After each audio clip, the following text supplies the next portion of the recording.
Number 403 403 place பம்பை இடம் பாம்பே மகாராஷ்டிர முரளி தேதி 5/2/67 5/2/67 தேதி 5/3/2006 5/3/2006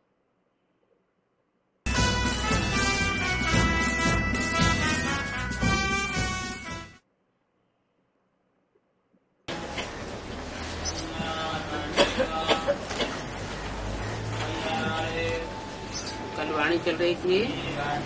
நேற்று வாணி ஓடிக்கொண்டிருந்தது 5 फरवरी सन 1967 तीसरे पेज की तीसरी लाइन में बात चल रही थी। மூன்றாவது பக்கத்தில் மூன்றாவது லைனில் பேச்சு ஓடிக்கொண்டிருந்தது आत्माएं जो अपवित्र बन गई हैं, ஆத்மாக்கள் யாரு अपवित्रम ஆகிவிட்டார்களோ தூய்மை இல்லாம ஆகிவிட்டார்களோ वो पवित्र कैसे बने? அவர்கள் பிறகு எப்படி தூய்மையாக போகிறார்கள்? पहले तो वो शिक्षा लेनी चाहिए। முதலில் அந்த பாடத்தை எடுத்துக்கொள்ள வேண்டும்.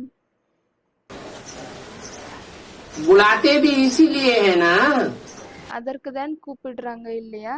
इसलिए எதற்காக? हे पतित पावन आओ, ஹே பதித்த பாவனா வாங்க, आकर के क्या करो, வந்துவிட்டு என்ன செய்யுங்க? पावन बनाओ। தூய்மையாக்குங்க. किसको पावन बनाओ? யாரை தூய்மையாக்குங்க? हमारी मन बुद्धि रूपी आत्मा को पावन बनाओ। எங்களுடைய மனம் புத்தி ரூபமான ஆத்மாவை பாவனமாக்குங்க. मन बुद्धि रूपी आत्मा पावन बनाओ। आत्मा तो पवित्र ही होती है। மண் புத்தி ரூபமான ஆத்மாவை தூய்மையாக்குங்க. இது என்ன? ஆத்மா எப்பவுமே தூய்மையாக தான் இருக்கும். शरीर अपवित्र होता है या आत्मा अपवित्र होती है? உடல் தூய்மை இல்லாம ஆகுதா இல்ல ஆத்மா தூய்மையை இழந்து விடுகிறதா? हैं? दोनों दोनों अपवित्र होते हैं। இரண்டுமே தூய்மை இல்லாம ஆகுது. शरीर बदलने वाला है, உடல் இப்பொழுது மாறவிருக்கிறது. तामसी बनता है। தமோ பிரதானமாக ஆகிவிட்டது. तामसी शरीरों के संग के रंग में आने से आत्मा भी तामसी बनती है। தமோ பிரதானமான உடலினுடைய சங்கு தொடர்பில் வருவதின் காரணத்தால் ஆத்மாவும் தமோ பிரதானம் ஆகுகிறது. और शरीर भी तामसी आत्माओं के संग के रंग में आने से तामसी बनते हैं। பிறகு உடலும் தமோ பிரதானமான ஆத்மாக்களின் சங்கு தொடர்பில் வருவதால் தமோ பிரதானமாகிறது. पहले शरीर तामसी बनते हैं कि पहले आत्मा तामसी बनती है? முதலில் ஆத்மா தமோ பிரதானமாக ஆகுகிறதா இல்ல உடல் ஆகுகிறதா? है आत्मा तामसी बनती है। சொல்றாங்க ஆத்மா தமோ பிரதானமாகுதுன்னு. அதுக்கு பாபா கேக்குறாரு, ஆத்மா தமோ பிரதானமாகுதா? इब्राहिम की आत्मा आई द्वापर युग से, तो इब्राहिम की आत्मा तामसी थी। இப்ராஹிம்னுடைய ஆத்மா துவாபர் யுகத்தில் இருந்து வரும் பொழுது அப்போ இப்ராஹிம்னுடைய ஆத்மா தமோ பிரதானமாக இருந்துச்சா இல்லனா या सात्विक थी? சத்தோ பிரதானமாக இருந்துச்சா? परमधाम से आने वाली हर आत्मा सात्विक होती है। பரம்தாமத்தில் இருந்து வரக்கூடிய ஒவ்வொரு ஆத்மாவும் சாத்விக் சத்தோ பிரதானமாக இருக்கிறாங்க. तो आत्मा पहले सतो प्रधान होती है कि शरीर पहले तमो प्रधान होता है? எனவே ஆத்மா முதலில் சதோப்பிரதானமாக இருக்கிறதா இல்ல உடல் முதலில் தமோ பிரதானமாக இருக்கிறதா? आत्मा पहले तमो प्रधान है। அவங்க சொல்றாங்க ஆத்மா முதலில் தமோ பிரதானம் ஆகுகிறது. அதுக்கு பாபா கேக்குறாரு, इब्राहिम की आत्मा ऊपर से आई, அதுக்கு பாபா கேக்குறாரு இப்ராஹிம்னுடைய ஆத்மா மேல இருந்து வந்துச்சு. அதுக்கு அவங்க சொல்றாங்க ஆதாரமூர்த்தி வந்து தூய்மை இல்லாம இருக்காங்க. वही तो बात है कि शरीर तमो प्रधान होते हैं पहले, शरीर के संग के रंग से आत्मा तमो प्रधान बनती है। அப்ப பாபா சொல்றார், ஆமா அதுதான் விஷயம்.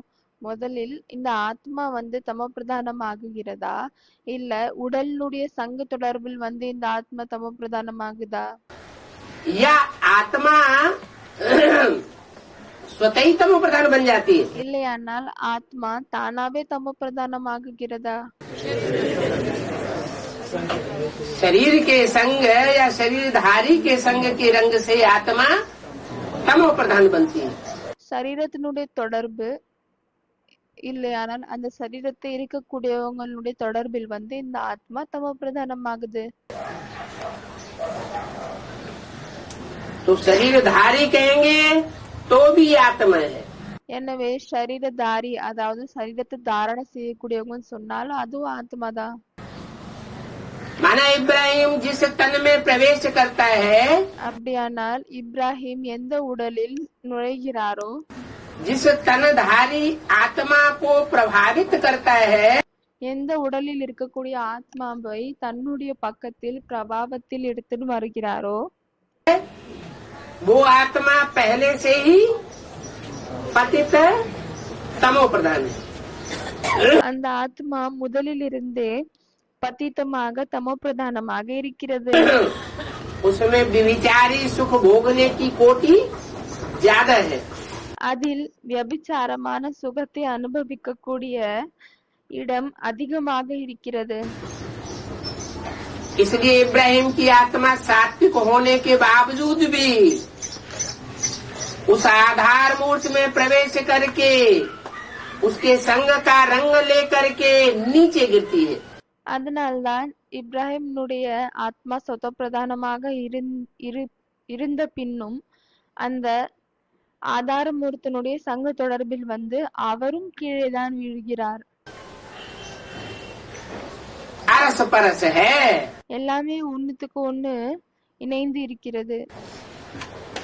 आत्मा ஆத்மா शरीरधारी के संग के रंग में आकर के नीचे गिरी।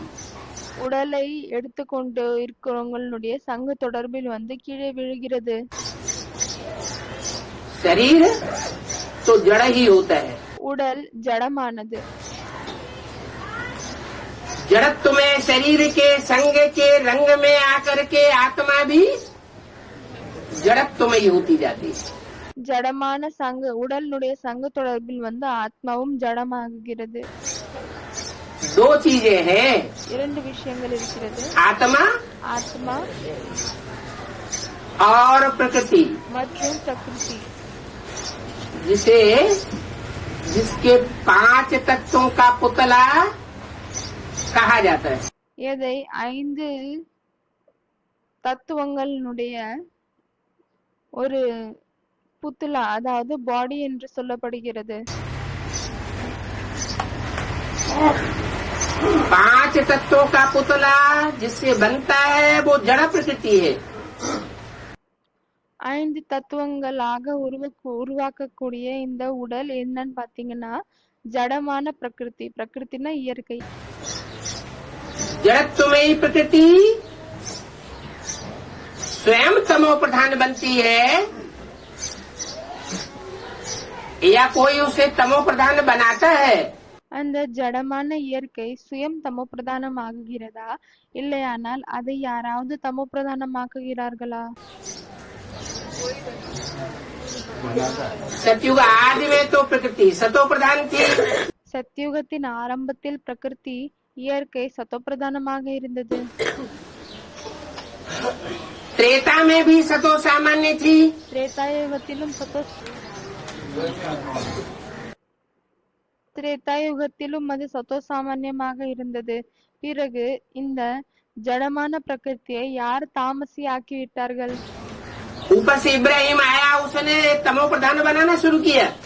மேலிருந்து இப்ராஹிம் வரும் பொழுது அவர் இந்த பிரகிருத்தியை தமோ பிரதானமாக ஆக ஆரம்பித்தாரா என்ன? मना बाहर की दुनिया वालों का कोई दोष नहीं है। அப்படின்னா வெளி உலகத்துல இருக்கவங்களுக்கு எந்த ஒரு தோஷமும் இல்ல. उनका उतना दोष नहीं है, दोष किसका है? அவர்களின் அவ்வளவு தோஷம் இல்லை. அப்போ யாருடைய தோஷம், அதாவது குற்றம் இருக்கிறது? जो भारत के अंदर पहले से ही जन्म लेने वाली आत्माएं हैं सत्युग त्रेता में, யாரு பாரதத்திற்குள் முதலிருந்து பிறப்பு எடுக்கக்கூடிய ஆத்மாக்கள் இருக்கிறார்களோ சத்யுகம் திரேதாயுகத்தில் இருந்து, जो आत्माएं परमात्मा बाप से पहले पढ़ाई पढ़ती है, எந்த ஆத்மா பரமாத்மா தந்தையிடமிருந்து முதலில் படிப்பை படித்துக் கொள்கிறதோ,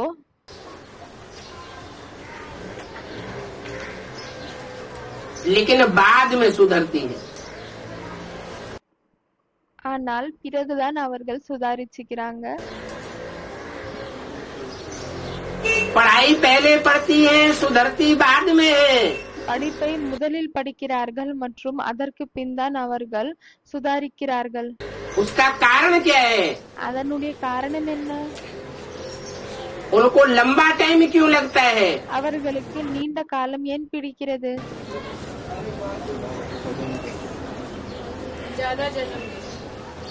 अच्छा, वो ज्यादा जन्म लेती है। யார சொல்றாங்க அவங்க அதிகமான பிறப்பு எடுத்துக்கிறாங்க? அதுக்கு பாபா கேக்குறாரு, உண்மையாவா? அவங்க அதிகமான பிறப்பு எடுத்துக்கிறாங்களா என்ன? और जो सूर्यवंशी चंद्रवंशी है वो ज्यादा जन्म नहीं लेते। பிறகு சூரியவம்சி சந்திரவம்சி அதிகமான பிறப்பை எடுவதில்லையா என்ன? वो आत्माएं हैं जिनके अंदर ये पार्ट भरा हुआ है। இது அது போன்ற ஆத்மாக்கள் ஆவார்கள் யாருக்குள் இந்த பார்ட் நிரம்பி இருக்கிறது.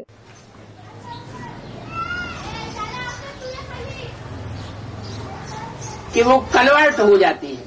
என்னவென்றால் அவர்கள் கன்வெர்ட் ஆகிவிடுகிறார்கள்.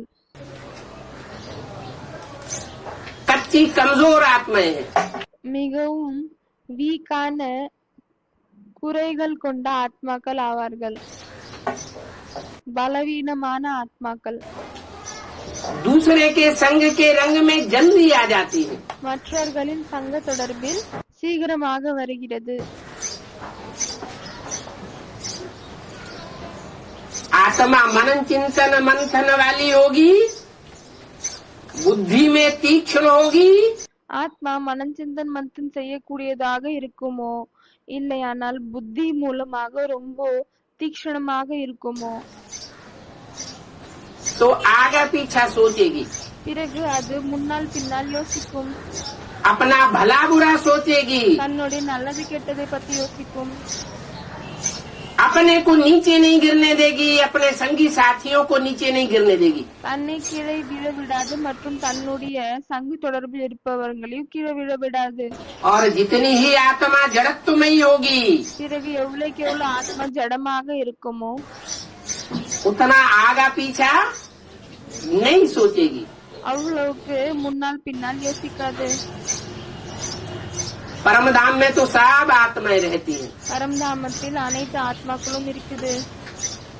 सब आत्माएं चैतन्य कही जाती है। அனைத்து ஆத்மாக்களும் சைத்தன்யம் என்று சொல்லப்படுகிறது, உயிர் உள்ளது என்று சொல்லப்படுகிறது.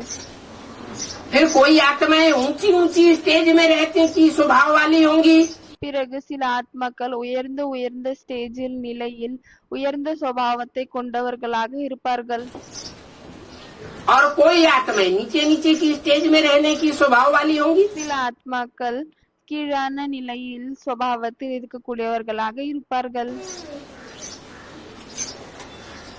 इस सृष्टि का இந்த உலகத்தில் जब विनाश होता है, எப்பொழுது அழிவு ஏற்படுகிறதோ आत्माएं इस जड़ प्रकृतिमयी पृथ्वी के आकर्षण को छोड़ करके அப்பொழுது ஆத்மாக்கள் இந்த ஜடமான பிரகிருத்தினுடைய ஈர்ப்பை விட்டு परम धाम वापस जाती है। பரம்தாமம் திரும்பி போகிறதோ तो सबकी दूरी जड़त्वमयी प्रकृति से एक जैसी होती है। பிறகு அனைவரின் தூரம் இந்த ஜடமான இயற்கையிலிருந்து ஒரே சமமா இருக்குமா, இல்லனா या नीचे ऊपर होती है। கீழே மேலே இருக்குமா? सुप्रीम सोल सबको क्रॉस करके रहता है। சுப்ரீம் சோல் அனைவரையும் கிராஸ் செய்து விட்டு இருக்கிறார். और सबको परिधि में लेकर के रहता है। பிறகு அனைவரையும் தன்னுடைய அந்த நிழல்ல எடுத்துன்னு இருப்பாரு. क्यों? ஏன்? उसके बाद प्रजापिता அதற்கு பிறகு பிரஜாபிதா सब आत्माओं को परिधि में लेकर के रहता है, लेकिन सुप्रीम सोल को परिधि में नहीं ले सकता। எல்லா ஆத்மாக்களையும் தன்னுடைய நிழலுக்கு கீழ் வைத்திருப்பார். ஆனால் சுப்ரீம் சோலை தன்னுடைய நிழல் கண்ட்ரோல்ல அவரால் எடுத்துக்க முடியாது. इसी तरह नंबरवार 500 करोड़ मनुष्य आत्माएं हैं। அதே போல்தான் நம்பர் வார் 500 கோடி ஆத்மாக்கள். ये रुद्रमाला है बड़ी से बड़ी। இது பெரியதிலும் பெரிய ருத்ரமாலா ஆகும்.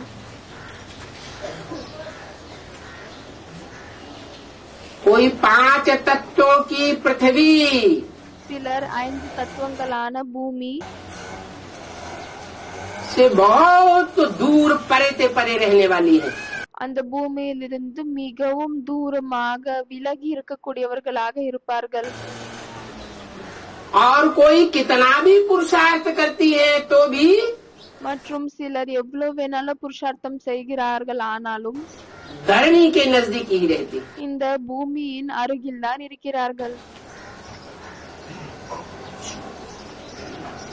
इसका कारण क्या है? இதனுடைய காரணம் என்ன?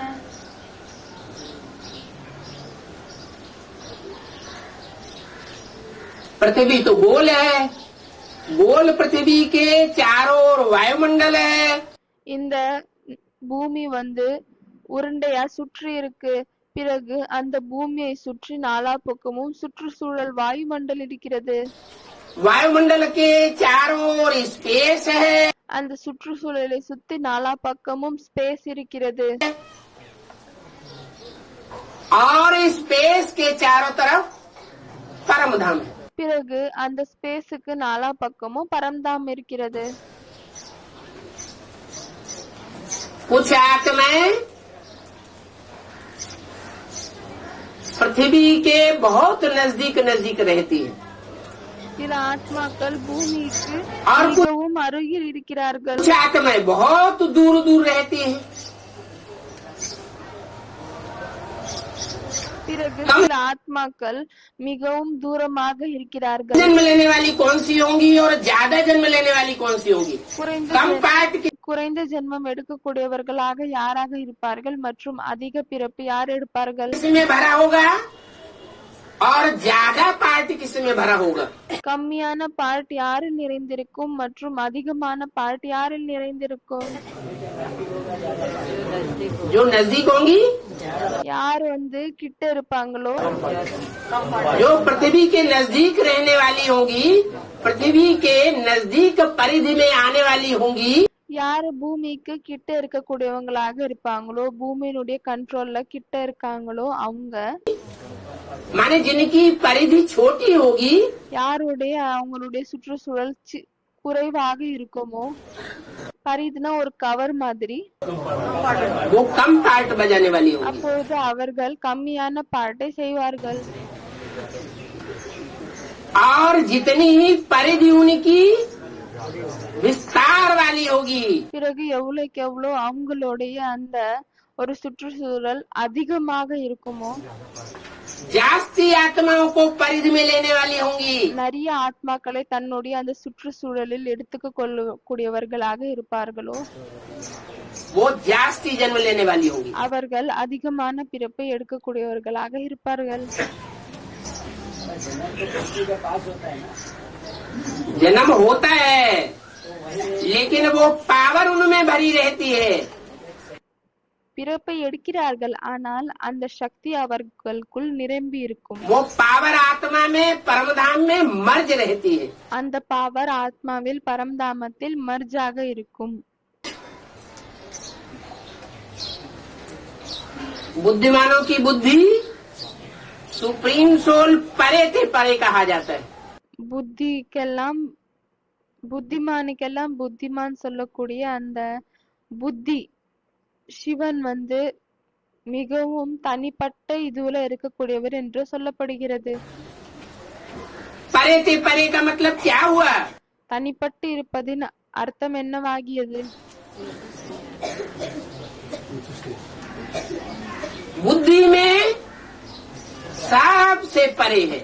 புத்தியின் மூலமாக அவர் எல்லார் விடையும் தனியாக இருக்கிறார். वो जन्मन के चक्र में आता ही नहीं, इसलिए बुद्धिमानों की बुद्धि कहा जाता है। அவர் ஜன்ம மரணத்தினுடைய சக்கரத்தில் வருவதில்லை, அதனால்தான் புத்திமானுக்கெல்லாம் புத்தி என்று சொல்லப்படுகிறது.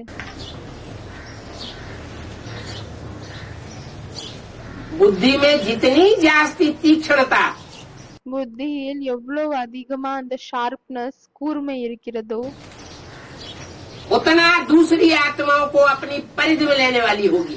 அவ்வளவுதான் மற்ற ஆத்மாக்களை தன்னுடைய அந்த சுற்றுச்சூழலில் எடுத்துக் கொள்ளக்கூடியவர்களாக இருப்பார்கள்.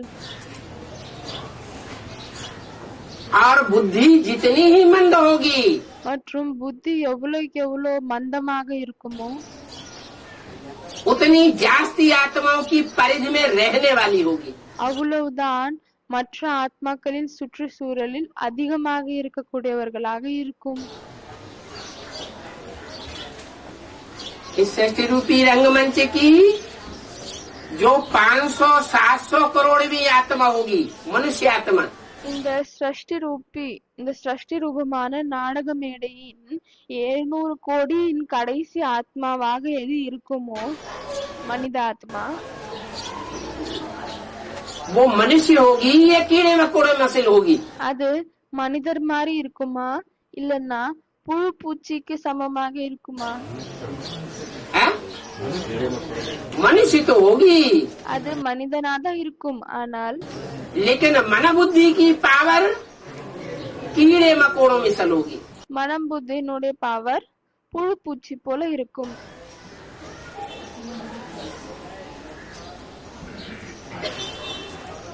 इस बात का फाउंडेशन कहाँ पड़ता है? இந்த விஷயத்தினுடைய ஃபவுண்டேஷன் எங்க போடப்படுகிறது? अभी संगम युग में जब सुप्रीम सोल बाप आते हैं, இப்பொழுது சங்கம் யுகத்தில் எப்பொழுது சுப்ரீம் சோல் தந்தை வருகிறாரோ आत्माओं को राजयोग सिखाते हैं। ஆத்மாக்களுக்கு ராஜயோகத்தை கற்றுக் கொடுக்கிறாரோ जो भी मनुष्य मात्र हैं, எந்த மனித ஆத்மாக்கள்லாம் இருக்கிறாரோ सबको बाप का परिचय मिलता है। அனைவருக்கும் தந்தையினுடைய அறிமுகம் கிடைக்கிறது. नंबरवार याद करने के लिए सानिध्य मिलता है। எல்லாருக்கும் வரிசைக்கரமாக நினைவு செய்யக்கூடிய அந்த நிழல் கிடைக்கிறது. संग का रंग मिलता है। சங்க தொடர்பு கிடைக்கிறது.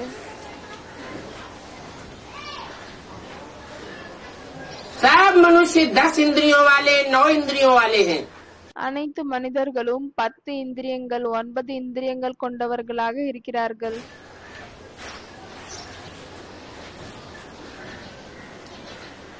कोई अपनी सब इंद्रियों से परमात्मा का सानिध्य प्राप्त कर लेते हैं। சிலர் தன்னுடைய அனைத்து இந்திரியங்கள் மூலமாக பரமாத்மாவுடைய நிழலை எடுத்துக்கொள்கிறார்கள். और जास्ती से जास्ती सानिध्य प्राप्त करते हैं। பிறகு அதிகலும் அதிகமாக அந்த நிழலை எடுத்துக்கொள்கிறார்கள்.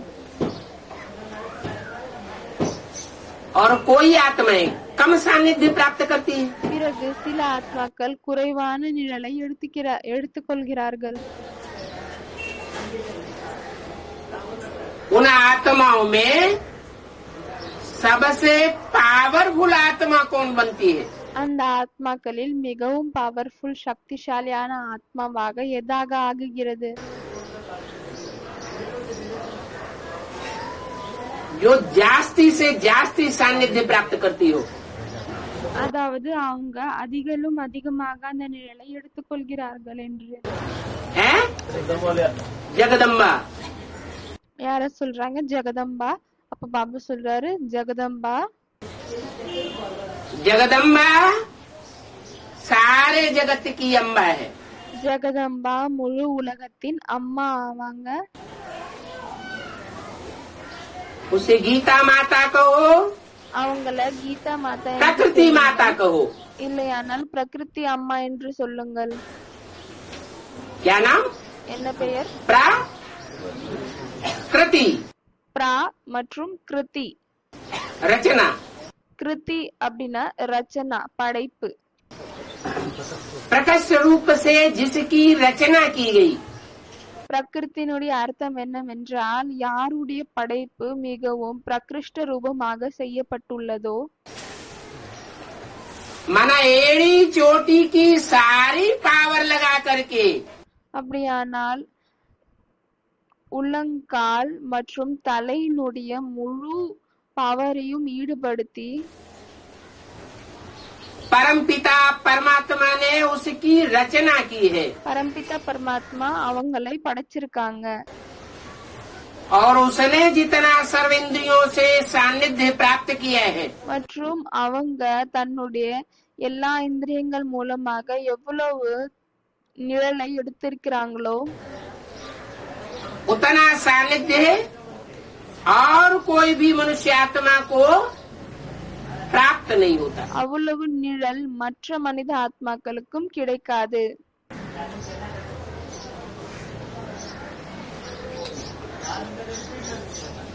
अच्छा,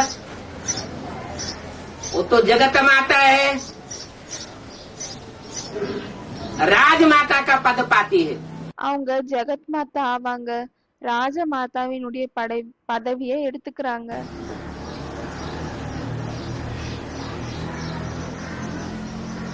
बड़ी मम्मी कही जाती है, बड़ी माता, பெரிய அம்மா என்று சொல்லப்படுகிறாங்க. बड़ी मम्मा, பெரிய அம்மா. उसके मुकाबले छोटी मम्मी का पद बड़ा है या बड़ी मम्मा का पद बड़ा है? அதற்கு நம்ம குறிப்பிட்டு பார்த்தா சின்ன அம்மாவனுடைய பதவி பெருசா இருக்கா இல்ல பெரிய அம்மாவனுடைய பதவி பெருசா? है? बड़ी मम्मा का पद बड़ा है பெரிய அம்மாவனுடைய பதவி பெருசாக இருக்குது. और छोटी मम्मी का पद नीचा है, பிறகு சின்ன அம்மாவினுடைய பதவி கீழாக இருக்கிறது. क्योंकि परमात्मा बाप आकर के पढ़ाई पढ़ाते हैं ஏனென்றால் பரமாத்மா தந்தை வந்து இந்த படிப்பை படிப்பிக்கிறார். कि नर से नारायण बनना है, அதாவது நரனிலிருந்து நாராயணன் ஆகணும் மற்றும் நாரிலிருந்து பெண்ணிலிருந்து லக்ஷ்மி ஆகணும். नारी से लक्ष्मी बनना है।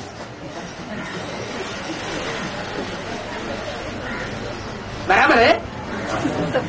माने परमात्मा बाप जो लक्ष्य देते हैं वो लक्ष्य नीचा देते हैं। அப்போ பரமாத்மா தந்தை எந்த லட்சியத்தை தருகிறாரோ அது கீழான லட்சியத்தை தருகிறாரா என்ன? है?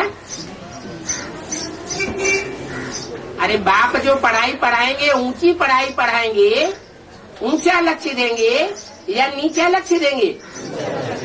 அரே தந்தை என்ன படிப்பை படிப்பிக்கிறாரோ அதன் மூலமாக உயர்ந்த லட்சியத்தை தருவாரா இல்ல கீழான லட்சியத்தை தருவாரா? बाप तो जरूर ऊंचा लक्ष्य देंगे। தந்தை கண்டிப்பாக உயர்ந்த லட்சியத்தை தான் தருவார். ऊंचा लक्ष्य है कि नर से नारायण बनना है, नर से नारायण बनने की पढ़ाई पढ़नी है। உயர்ந்த லட்சியம் என்னவென்றால் நரனில் இருந்து நாராயணன் ஆகக்கூடிய படிப்பை படிக்கணும். और नारी से लक्ष्मी बनने की पढ़ाई पढ़नी। பிறகு பெண்ணிலிருந்து லக்ஷ்மி ஆகக்கூடிய படிப்பை படிக்கணும். कोई नारी कहे हैं? ये क्या बात, हम क्यों लक्ष्मी बने?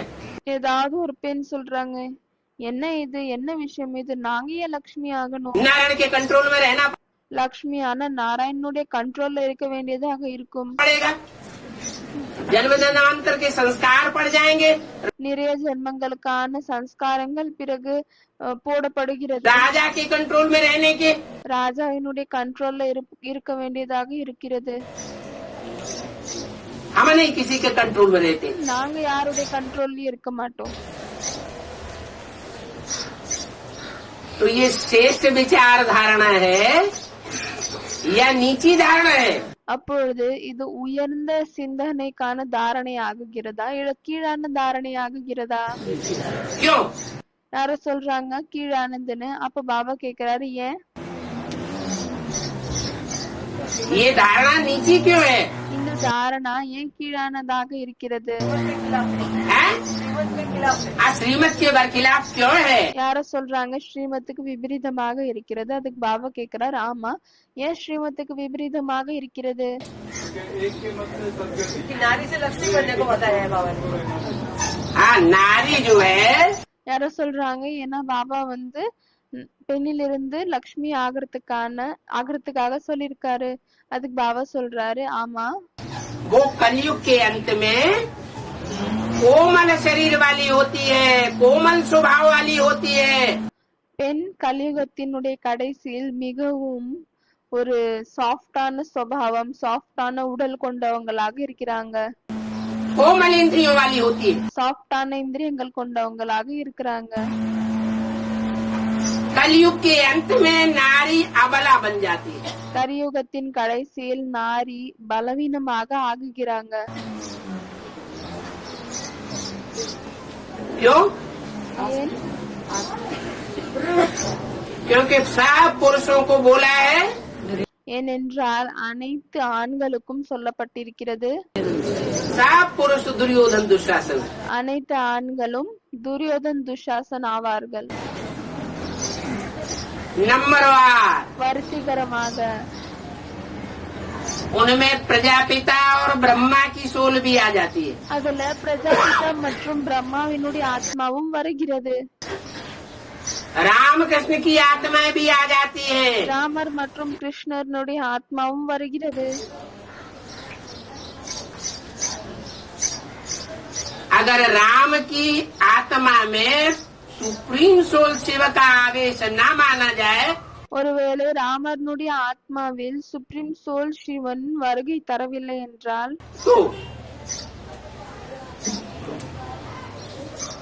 அப்பொழுது अगर बुद्धि में ये बैठा हुआ है ஒருவேளை புத்தியில் இது அமர்ந்திருக்கிறது कि राम में वो निराकार राम प्रवेश है, அதாவது ராமரில் அந்த நிராகார் ராம் நுழைஞ்சு இருக்கிறாரு. तो जैसी दृष्टि वैसी देखने वाले की सृष्टि बनती है। எனவே எப்படிப்பட்ட பார்வை இருக்கிறதோ அப்படிதான் பார்க்கக்கூடியவர்களின் சிருஷ்டி உருவாகுகிறது. लेकिन ये बात सदैव याद नहीं रहती। ஆனால் இந்த விஷயம் எப்பொழுதும் நினைவிற்கு இருக்காது. इसलिए அதனால்தான் राम भी रावण बनता है ராமரும் ராவணன் ஆகுகிறார் மற்றும் और कृष्ण भी कंस बनता है। கிருஷ்ணரும் கம்சர் ஆகுகிறார்.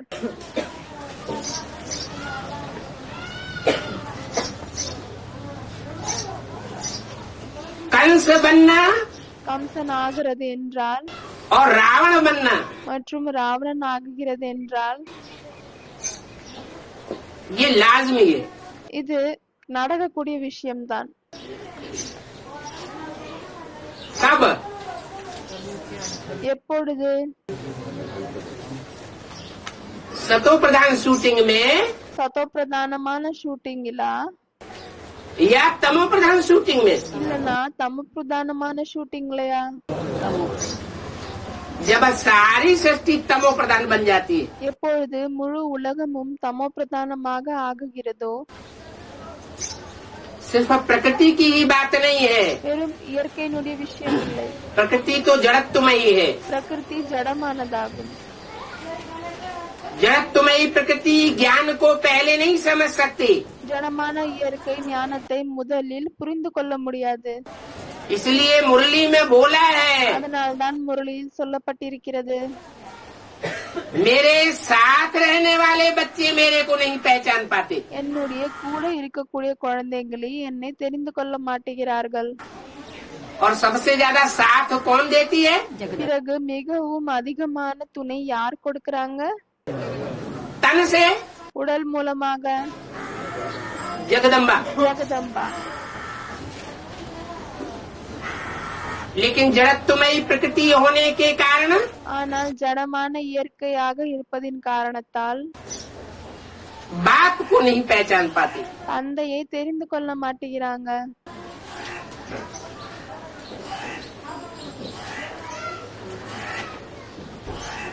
कारण क्या होता है? காரணம் என்னவாக இருக்கிறது?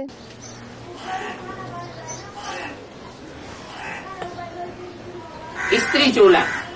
பெண் உடலாகும். माताएं, அம்மாக்கள்,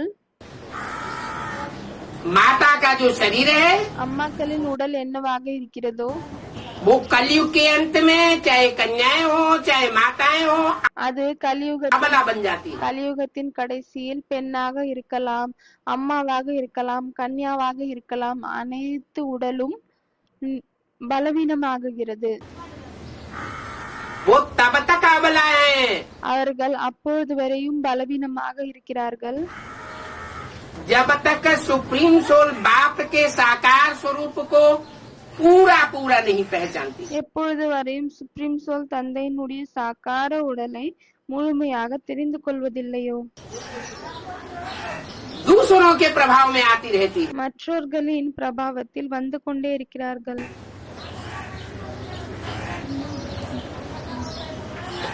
जब पूरा पहचान लेती है எப்பொழுது முழுமையாக அவர்கள் தெரிந்து கொள்கிறார்களோ तो पति परमेश्वर वाली जो बात भक्ति मार्ग में चलती है அப்பொழுது எப்பொழுது பக்தி மார்க்கத்தில் பதி கணவர்தான் பரமேஸ்வர் என்ற விஷயம் இருக்குதோ वो सिर्फ परमात्मा बाप के ऊपर लागू होती है. அது வெறும் பரமாத்மா தந்தை மீதுதான் ஈடுபடுகிறது.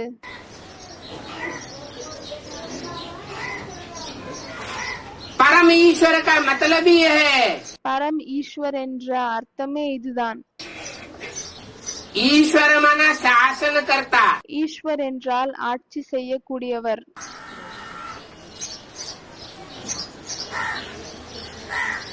ईश माना शासन ஈஷ் அப்படின்னா ஆட்சி और परमेश्वर மற்றும் பரம் ஈஸ்வர் माने परम शासन करता. அதாவது பரம் உயர்ந்த ஆட்சியை செய்யக்கூடியவர். जो भी शासन करने वाले हैं யாரெல்லாம் ஆட்சி செய்யக்கூடியவர்களாக இருக்கிறார்களோ उनसे भेंट की गई. அவங்களுக்கு அவங்களோட இவர் சிவனை வந்து ஈடுபடுத்தி பார்க்கறாங்க परम शब्द के द्वारा. பரம் வார்த்தையின் மூலமாக. जैसे अंग्रेजी में कहते हैं गुड बेटर बेस्ट. எப்படி வந்து இங்கிலீஷ்ல சொல்றாங்க குட் பெட்டர் பெஸ்ட்னு. माना बेस्ट एक होगा या अनेक होंगे. அப்படியானால் பெஸ்ட் வந்து ஒருவராக இருப்பாரா இல்ல நிறைய பேர் இருப்பாங்களா?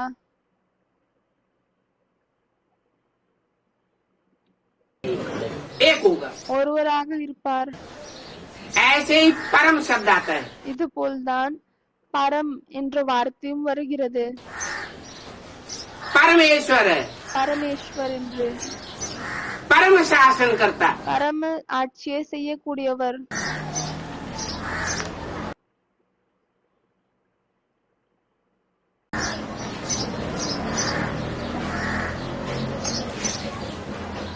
बुद्धि या मन बुद्धि रूपी आत्मा புத்தி இல்லனா மனம் புத்தி ரூபமான ஆத்மாவா दूसरों से प्रभावित होने की आदि हुई पड़ी है. மற்றோரிடம் அது அவர்களின் பிரபாவத்தில் போகக்கூடியதாக இருந்தால் तो बुद्धि में 5 पतियों की बात आ जाती है। பிறகு புத்தியில் 5 கணவர்களின் விஷயம் வருகிறது. मुरली में आया है तुम सब द्रौपदियां हो, முரளியில் வந்திருக்கிறது, நீங்கள் அனைவரும் திரௌபதி ஆவீர்கள், तुम सब सीताएं हो, நீங்கள் அனைவரும் சீதைகள் ஆவீர்கள்.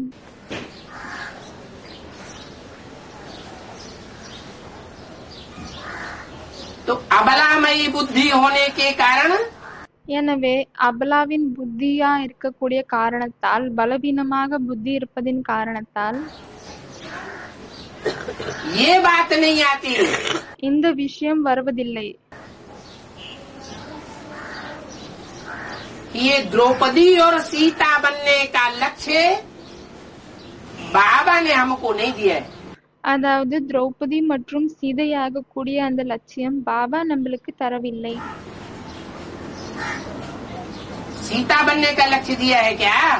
சீதையாக கூடிய லட்சியத்தை தந்திருக்கிறாரா என்ன? द्रौपदी बनने का लक्ष्य दिया है क्या? திரௌபதி ஆகக்கூடிய லட்சியத்தை தந்திருக்காரா என்ன? लक्ष्य क्या दिया है? என்ன லட்சியத்தை தந்திருக்கிறார்? नारी से लक्ष्मी बनने का लक्ष्य दिया है। பெண்ணிலிருந்து லக்ஷ்மி ஆகக்கூடிய லட்சியத்தை தந்திருக்கிறார். वही श्रेष्ठ से श्रेष्ठ पद है। அதுதான் மிகவும் சிரேஷ்டமான பதவி ஆகும். क्यों? ஏன்? कन्या माताओं के लिए श्रेष्ठ से श्रेष्ठ पद क्यों है वो? அது கன்யா மாதாக்களுக்காக சிரேஷ்டத்திலும் சிரேஷ்டமான பதவியாக ஏன் இருக்கிறது? क्योंकि जैसा लक्ष्य वैसा लक्षण धारण करने वाली बनती है। ஏனென்றால் எப்படிப்பட்ட லட்சியம் இருக்கிறதோ அதே போல வாழ்க்கையில் நடத்தையை தாரணம் பண்ணக்கூடியவங்களாக இருக்கிறாங்க. लक्ष्य नारी से लक्ष्मी बनने का है, லட்சியம் பெண்ணிலிருந்து லக்ஷ்மி ஆகக்கூடியதாக இருக்கிறது. तो लक्ष्मी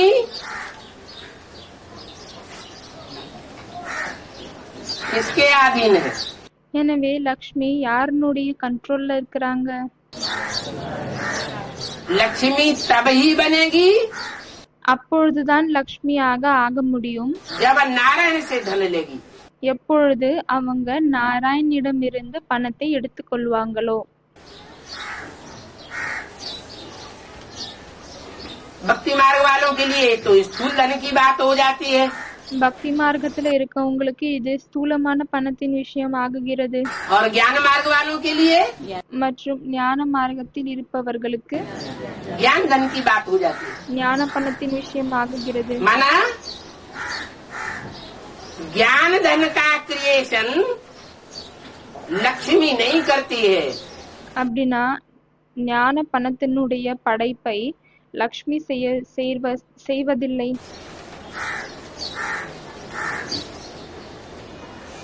वो मनन चिंतन मंथन करके मक्खन नहीं निकालती है, அவங்க மனஞ்சிந்தன் மந்தன் சிந்தனை செய்து அந்த வெண்ணெயை எடுப்பதில்லை. लेकिन नारायण के द्वारा और उसके सहयोगियों के द्वारा ஆனால் நாராயண் மூலமாக மற்றும் அவரின் சகயோகிகள் மூலமாக जो मक्खन रूपी सार निकलता है, எந்த வெண்ணெய் ரூபமான சாரம் வெளியே வருகிறதோ, जिसे गीता ज्ञानामृत कहा जाता है, எதை கீதை ஞான அமிர்தம் என்று சொல்லப்படுகிறதோ, वो गीता ज्ञानामृत அந்த கீதை ஞான धारण அமிர்தம் करने की निमित्त बनती है। தாரணை செய்யக்கூடிய நிமித்தம் ஆகிறாங்க. धारणा भी 2 प्रकार की होती है। தாரணைகளும் 2 விதமாக இருக்கிறது.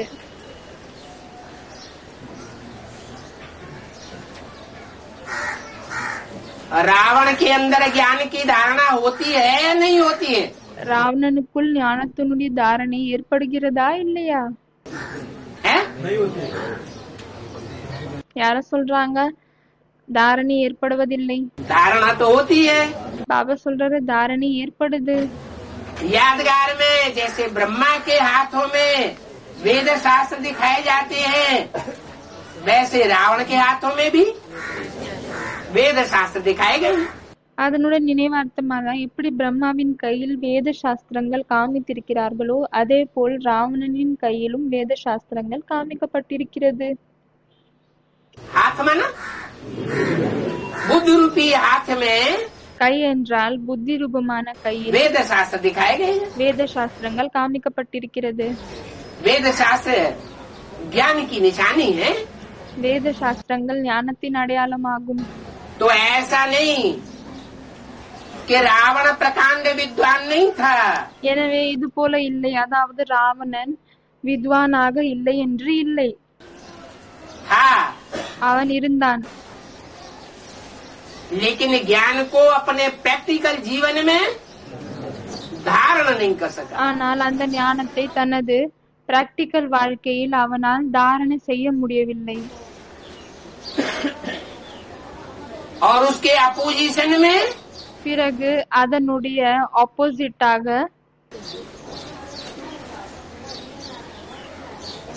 लक्ष्मी का पार्ट है। லக்ஷ்மியினுடைய பார்ட் இருக்கிறது. लक्ष्मी ज्ञान को धारण नहीं करती है, माने वजन नहीं ढोती है जैसे रावण वजन ढोता था। லக்ஷ்மி ஞானத்தை தாரணை செய்வதில்லை, அதாவது எப்படி ராவணன் சுமையை தூக்கி சென்றானோ அது போல் லக்ஷ்மி சுமையை தூக்குவதில்லை. क्या करती है? என்ன செய்கிறாங்க? वो जितना जितना नया नया मिलता जाता है, எவ்வளவுக்கு எவ்வளவு அவங்களுக்கு புதுசு புதுசா கிடைக்கிறதோ तुरंत तुरंत नए नए माल को सप्लाई करती जाती है। அவங்க உடனே உடனே அந்த புது புது கிடைக்கக்கூடிய பொருட்களை உடனே அவங்க சப்ளை பண்றாங்க. जो भी नया पॉइंट मिले, எந்த புது பாயிண்ட் கிடைத்தாலும் जो भी संगी साथी हैं, யாரெல்லாம் उन संगी தொடர்புல இருக்கிறாங்களோ साथियों में सप्लाई कर देना। அந்த தொடர்புல இருக்கவங்க கூட அவங்க சப்ளை பண்ணி விட்டுடுறாங்க.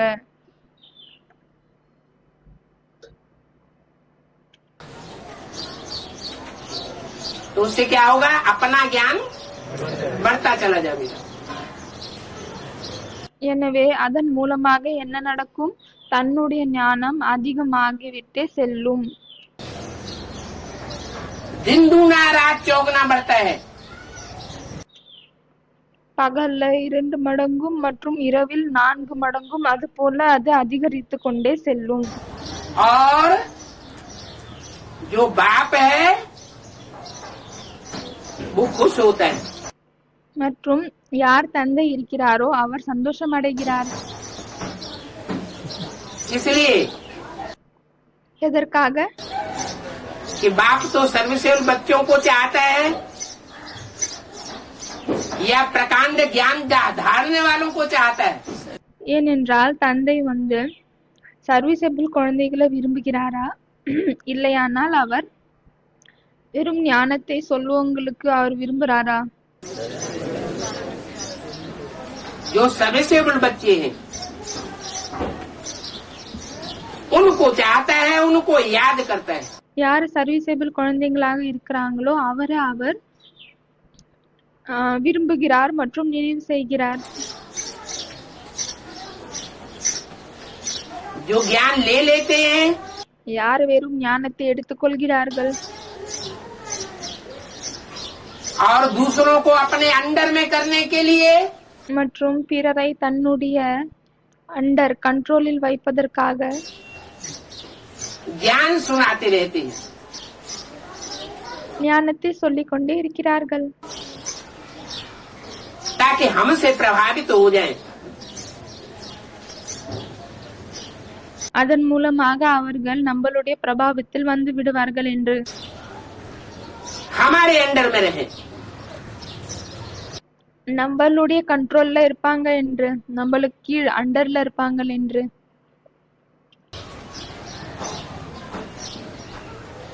तो ऐसी आत्मा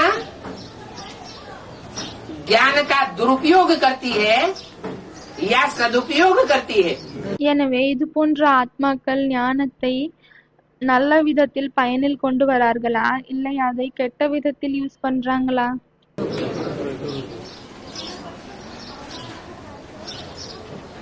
दुरुपयोग इसलिए करती है அவர்கள் அதை கெட்ட விதத்தில் பயன்படுத்துகிறாங்க. ஏனென்றால் जो ज्ञान सुनाने वाला है वो ज्ञान सुना करके उस आत्मा को बाप के हवाले करे। ஏனென்றால் யார் ஞானத்தை சொல்லக்கூடியவங்க இருக்கிறாங்களோ அவங்க ஞானத்தை சொல்லிவிட்டு அந்த ஆத்மாவை தந்தையிடம் கொடுத்து விடணும், அர்ப்பணை செய்து விடணும். बाप को अर्पण करे। अर्पण में बुद्धि बनाए।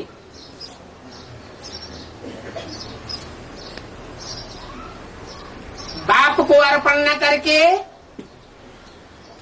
अपनी ओर जो आत्माएं आकर्षित कर लेती है वो धर्म गुरुओं की लिस्ट में चली जाती है। அவர்களை அர்ப்பணம் புத்தியாக மாற்றிவிடணும். மற்றும் யார் அவங்கள அர்ப்பணம் செய்யாமல் தன் பக்கம் எடுத்துகிறார்களோ வைத்துக் கொள்கிறார்களோ அவர்கள் தர்ம குருக்களின் லிஸ்டில் சென்று விடுகிறார்கள். धर्म पिताएं भी ज्ञान लेते हैं संगम युग में। தர்ம பிதாக்களும் இந்த சங்கம் யுகத்தில் ஞானத்தை எடுத்துக்கொள்கிறார்கள். ईश्वरीय ज्ञान लेते हैं। ஈஸ்வரின் ஞானத்தை எடுத்துக்கொள்கிறார்கள். पावरफुल आत्माएं बनती है। சக்தி வாய்ந்த ஆத்மாக்களாக ஆகிறார்கள். फिर वो विधर्मी क्यों बन जाते हैं? பிறகு அவர்கள் விதர்மியாக ஏன் ஆகிவிடுகிறார்கள்? क्या कारण है? என்ன காரணமாகிறது? हैं? हाँ, जिन जिन आत्माओं को ज्ञान देंगे पहले उनको अपना बना देंगे। ஆமா, அவங்க என்னென்ன ஆத்மாக்களுக்கு ஞானத்தை சொல்லுவாங்களோ முதலில் அந்த ஆத்மாக்களே தன்னுடைய ஆத்மாக்களாக மாற்றிக் கொள்வார்கள். पहले क्या, बाद में भी नहीं उनका लक्ष्य रहता है कि ये आत्माएं बाप की बने। முதல்ல என்ன, அதுக்கப்புறமா கூட அவங்க லட்சியம் இது மாதிரி இருக்காது, அதாவது இந்த ஆத்மாக்கள் தந்தையுடைய ஆத்மாக்களாக ஆகணும் என்று. अंत तक उन आत्माओं के ऊपर अपना कंट्रोल रखना चाहेंगे। கடைசி வரையும் அந்த ஆத்மாக்கள் மேல் தன்னுடைய கண்ட்ரோலை வைக்கணும் என்று விரும்புவார்கள். हठी होते हैं, हठ योगी होते हैं। அவங்க ரொம்ப பிடிவாதமாக இருப்பாங்க, பிடிவாதம் பண்ணக்கூடிய யோகமாக இருப்பாங்க, யோகிகளாக இருப்பாங்க. अपनी हठ पर पक्के रहते हैं। தன்னுடைய பிடிவாதத்தின் மேல் பக்காவாக இருப்பார்கள். चाहे संसार के सामने उन्हें बिल्कुल झूठी बात को अपनाना पड़े। பலே இந்த உலகத்திற்கு முன்னால் ஒரு பொய்யான விஷயத்தை ஏற்றுக்கொள்வதாக இருந்தாலும் சரி. दुनिया का सबसे बड़े से बड़ा झूठ क्या है? உலகத்தின் மிக பெரிய பொய் என்ன? हैं? बाप को सर्वव्यापी कहना दुनिया का बड़े से बड़ा झूठ है। தந்தையை சர்வவியாபி என்று சொல்வது இந்த உலகத்தின் மிக பெரிய பொய்யாகும். वो क्या साबित कर देते हैं? அவர்கள் என்ன நிரூபிக்கிறார்கள்?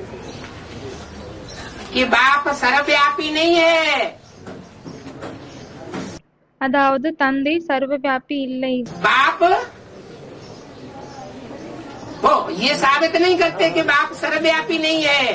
சாரி, அதாவது அவர்கள் என்ன நிரூபணம் செய்கிறார்கள் என்றால் தந்தை சர்வவியாபி இல்லை என்று அவர்கள் நிரூபணம் செய்ய மாட்டேங்கிறார்கள். वो साबित करते हैं कि बाप मेरे में भी है। அவர்கள் என்ன நிரூபணம் செய்கிறார்கள் என்றால் தந்தை எனக்குள்ளும் இருக்கிறார் என்று. और जो भी अच्छे अच्छे पुरुषार्थी हैं उन सब में बाप समाया हुआ है। பிறகு என்ன நல்ல நல்ல புருஷார்த்திகள் இருக்கிறார்களோ அவர்களுக்குள்ள கூட தந்தை இருக்கிறார் என்று நிரூபணம் செய்கிறார்கள். सबको बाप साबित करते हैं, कहते हैं मेरे में भी बाप है। அனைவரையும் அவர்கள் தந்தை என்று நிரூபிக்கிறார்கள், சொல்கிறார்கள் எனக்குள்ளும் தந்தை இருக்கிறார், तेरे में भी है। உங்களுக்குள்ளும் இருக்கிறார். लेकिन तुम इतने ऊंचे पुरुषार्थी नहीं हो। ஆனால் நீங்கள் இவ்வளவு உயர்ந்த புருஷார்த்திகள் இல்லை. मैं ऊंचा पुरुषार्थी हूँ। நான் தான் உயர்ந்த புருஷார்த்தி ஆவேன். तो मैं ऊंचा पुरुषार्थी हूँ ये साबित कर देना माने सुप्रीम सोल की प्रॉपर्टी मेरे हक लगी है। எனவே நான் உயர்ந்த புருஷார்த்தி என்று அதை நிரூபிக்கிறது என்றால் சுப்ரீம் சோல் தந்தையினுடைய ப்ராப்பர்ட்டி என்னுடைய கையில் வந்ததாக அதன் மாதிரி விஷயம் ஆகிவிடுகிறது. मैं तुम्हारे ऊपर अथॉरिटी चलाने वाला हूँ। நான் தான் உங்களுக்கு மேல் அதிகாரம் செலுத்துவேன் ஆவேன். अथॉरिटी चलाना माना ईश्वरत्व कायम करना। அதிகாரம் நடத்துவது செலுத்துவது என்றால் அந்த ஆட்சி செய்வதாகிறது. ईश्वर बनना ஈஸ்வரன் ஆகுகிறது. शासन कायम करना। ஈஸ்வரனாகி அந்த ஆட்சியை நிலைத்து வைக்கிறது.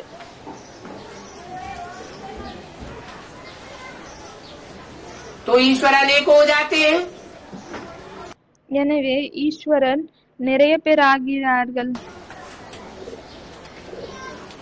सुप्रीम सोल बाप आकर के बताते हैं சுப்ரீம் சோல் தந்தை வந்து சொல்கிறார், अभी तो मैं आया हुआ हूँ, இப்பொழுது நான் வந்துள்ளேன். अभी शिवो हम बनने की दरकार नहीं है। இப்பொழுது சிவோகம் ஆகக்கூடிய அந்த விஷயமே இல்லை, அவசியமே இல்லை. अभी गीता का भगवान शिव को ही साबित करना है। இப்பொழுது கீதையினுடைய கடவுள் சிவனை தான் நாம நிரூபிக்கணும். शिव बिंदु का नाम है। சிவன் பிந்துவின் பெயராகும். गीता का भगवान आकर के कहते हैं கீதையினுடைய கடவுள் வந்து சொல்கிறார், कि मैं गीतापति भगवान हूँ। நான் கீதையின் பதி கணவர் கடவுள் ஆவேன். बिंदी कभी पति नहीं बनती है। ஒரு புள்ளியால எப்பொழுதுமே கணவராக ஆக முடியாது. बिंदी बिंदी आत्माओं के साथ सुप्रीम सोल ज्योति बिंदु शिव का एक ही संबंध है। பிந்து பிந்து ஆத்மாக்களோடு சிவ ஜோதிர் பிந்துவினுடைய ஒரே ஒரு சம்பந்தம் தான் இருக்கிறது. कौन सा? என்ன சம்பந்தம்? बिंदी बिंदी आत्माएं बच्चे बच्चियां भी नहीं। பிந்தி பிந்தி குழந்தைகள், அந்த குழந்தையிலும் பெண் குழந்தை இல்லை. और सुप्रीम सोल बाप बाप है। மற்றும் சுப்ரீம் சோல் தந்தை தந்தை ஆவார். அவரின் நாம் அனைவரும் குழந்தைகள், பெண் குழந்தை அல்ல. அதே போல் அவர் நமது தந்தை ஆவார். दूसरे संबंध तब ही बनते हैं மற்ற சம்பந்தங்கள் அப்பொழுதுதான் ஏற்படுகிறது जब कोई शरीरधारी में प्रवेश करे। எப்பொழுது அவர் ஏதாவது ஒரு சரீரத்துக்குள்ள நுழைகிறாரோ. तो ढेर सारे संबंध बन सकते हैं। எனவே நிறைய சம்பந்தங்கள் ஏற்பட முடியும். बाप आकर के पढ़ाई पढ़ाते हैं, தந்தை வந்துவிட்டு படிப்பை சொல்லி கொடுத்து நிற்கிறாரு. कि मेरे साथ सर्व संबंधों का अनुभव किया जा सकता है। அதாவது என்னதோடு நிறைய சம்பந்தங்களுடைய எல்லா சம்பந்தங்களுடைய அனுபவத்தை செய்ய முடியும் என்று. जिस संबंध की अनुभूति करने में अभी संगम युग में कमजोर बने रहेंगे, எந்த சம்பந்தத்தை அனுபவம் செய்வதில் இந்த சங்கம் யுகத்தில் ரொம்ப பலவீனமாக இருப்பீர்களோ, तो उस संबंध की अनुभूति करने के लिए जन्म जन्मांतर तड़पते रहेंगे। அந்த சம்பந்தத்தை அனுபவம் செய்வதற்காக நிறைய ஜென்மங்கள் வரை நாம் துடித்து கொண்டே இருப்போம். ये फाउंडेशन अभी पड़ता है இந்த ஃபவுண்டேஷன் இப்பொழுது விழுகிறது. और किसी युग में किसी जन्म में नहीं पड़ता। மற்ற எந்த யுகத்திலும் பிறவியிலும் விழுவதில்லை.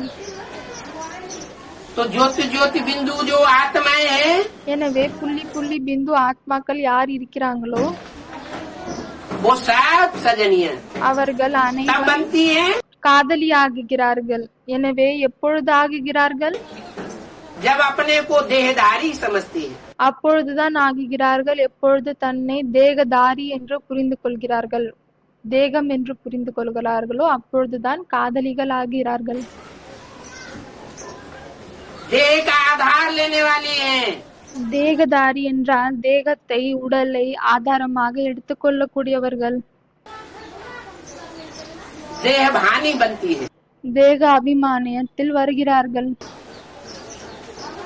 तो कही जाती है तुम सब सीताएं हो। அப்பொழுதுதான் சொல்லப்படுகிறது நீங்கள் அனைவரும் சீதைகள் ஆவீர்கள் என்று.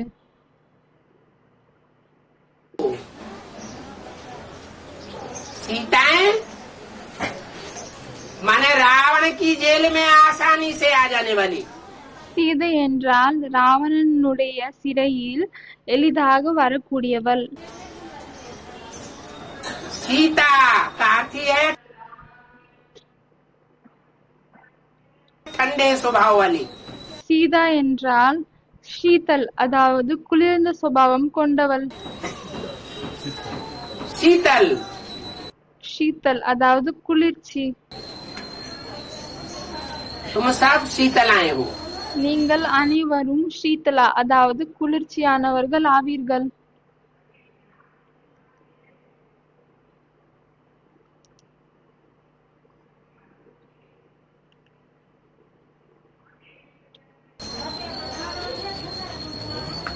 क्या शीतला ही हमेशा बना रहना अच्छा है? எப்பொழுதும் இதே போல் ஷீதலாவாக இருப்பதே நல்லதா என்ன?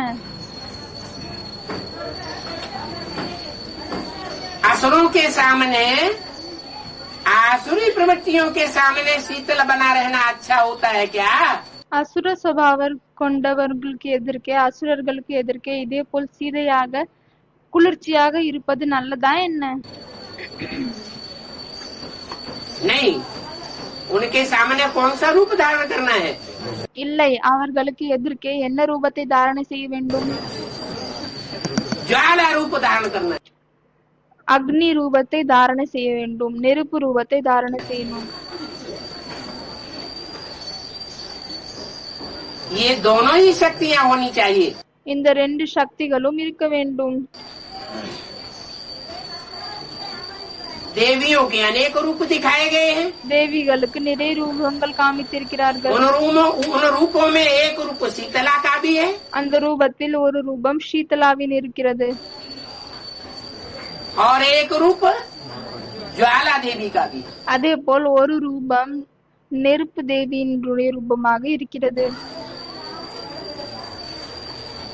जैसे अग्नि जीव लपलपाती है ना लाल लाल, எப்படி நெருப்பு சிவப்பு நிறத்தை கொண்டதாக இருக்கிறது இல்லையா, ऐसे उसकी जीव में से ज्वाला निकलती है। அதே போல்தான் அந்த தேவியினுடைய நாக்கிலிருந்து அந்த அக்னி வெளியே வருகிறது.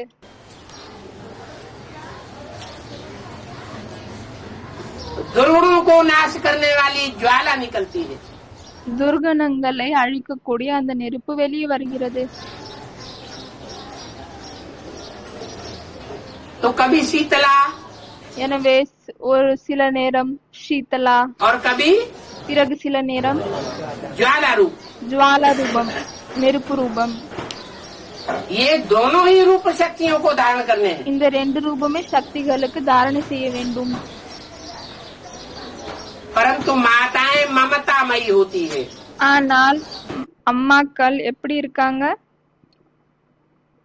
மோகம் கொண்டவங்களாக இருக்கிறார்கள், பற்று கொண்டவர்களாக இருக்கிறார்கள். 63 जन्मों के अभ्यास पड़े हुए होने के कारण ममता रूपी मोह को त्याग नहीं पाती। 63 ஜன்மங்களின் அந்த பிராக்டிஸ் இருப்பதின் காரணத்தால் பற்று நொடி ரூபத்தை அவங்களால விடுவது முடியவில்லை. तो जो आसुरी बच्चे होते हैं எனவே யார் அசுர குழந்தைகள் இருக்கிறார்களோ वो माँ के ऊपर कंट्रोल करने वाली बन जाती है। அவர்கள் அம்மாவின் மேல் கண்ட்ரோல் செய்யக்கூடியவர்களாக ஆகிவிடுகிறார்கள். कंट्रोलर बन जाते हैं। கண்ட்ரோலர் ஆகுகிறார்கள். माँ मोहमयी होने के कारण उन बच्चों के ऊपर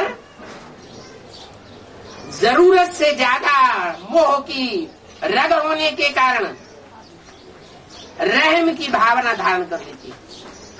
அப்போ அளவிற்கு மேல் அதிகமாக பற்று இருப்பதின் காரணத்தால் குழந்தைகளின் மேல் கருணை ரூபத்தை தாரணை செய்கிறார்கள். ये फाउंडेशन இந்த ஃபவுண்டேஷன் अभी संगम युग में पड़ता है, இந்த சங்கம் யுகத்தில் படுகிறது, விழுகிறது माताओं के द्वारा, அம்மாக்கள் மூலமாக. कि माताएं विकराल रूप धारण नहीं कर पाती, அதாவது அம்மாக்கள் ஒரு பயங்கர ரூபத்தை தாரணை செய்ய முடிவதில்லை அவங்களால.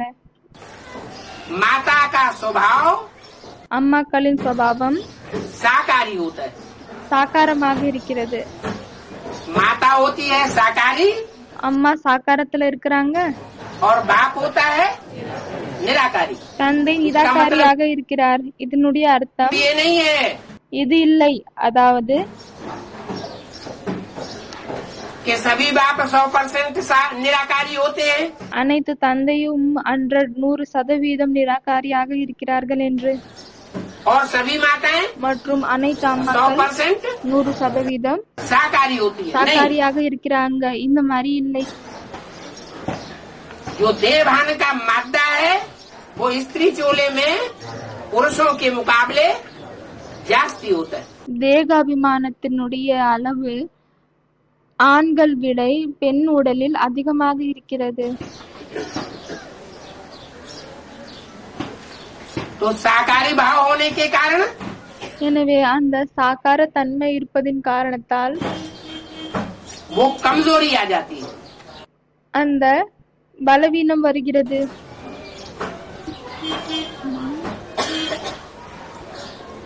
रावण के सर के ऊपर जो गधे का रूप दिखाया जाता है ராவணன் தலையின் மேல் எந்த கழுதை ரூபத்தை காமித்திருக்கிறார்களோ वो देवभान की निशानी है। அது தேக அபிமானத்தின் அடையாளமாகும். वो देहभान அந்த தேக அபிமானம் रावण को जन्म दे देता है। ராவணனுக்கு பிறப்பு கொடுக்கிறது.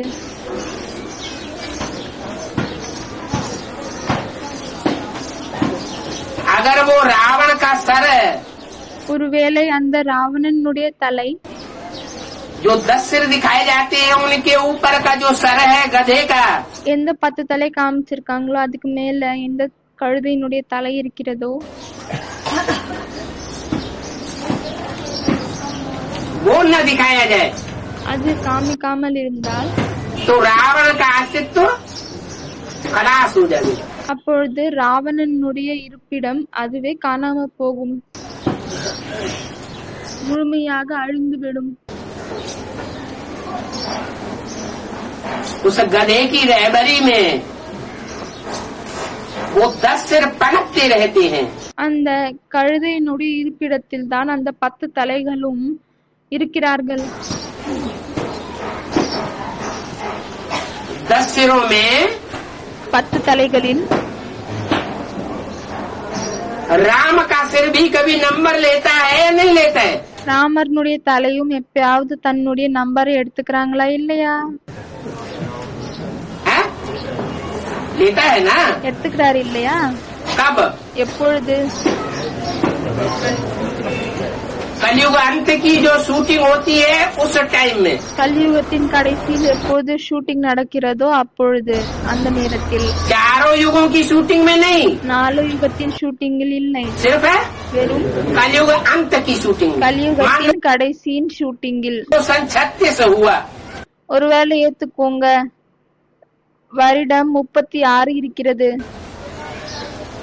तो सन 36 में அப்பொழுது அந்த 1936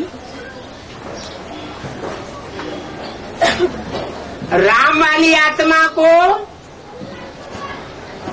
जब सुप्रीम सोल बाप आता है ராம்வாலி ஆத்மாவிற்கு எப்பொழுது சுப்ரீம் சோல் தந்தை வருகிறாரோ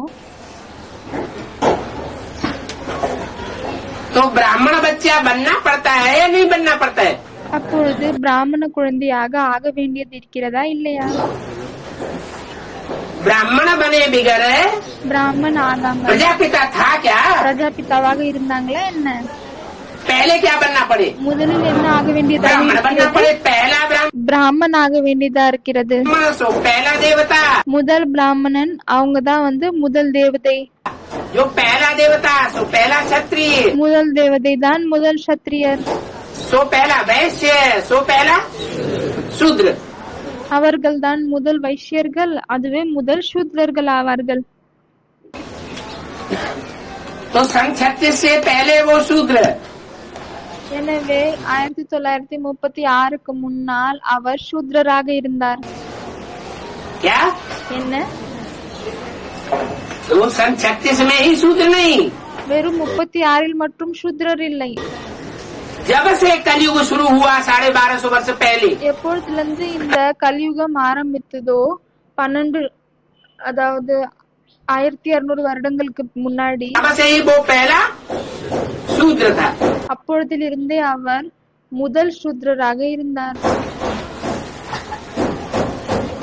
और सन 36 में वो शूद्र மற்றும் வருடம் 36ல் அந்த சூத்ரர் पहले ब्राह्मण बनने के लिए முதல் பிராமணராக ஆகுவதற்காக उसके जन्मदाता का नाम भी चाहिए।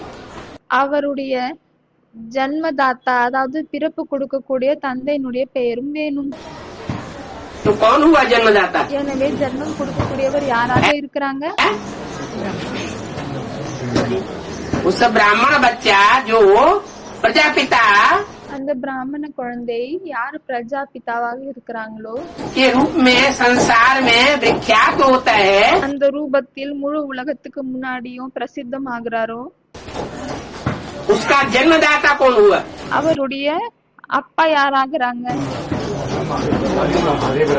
आदि ब्रह्मा, ஆதி பிரம்மா.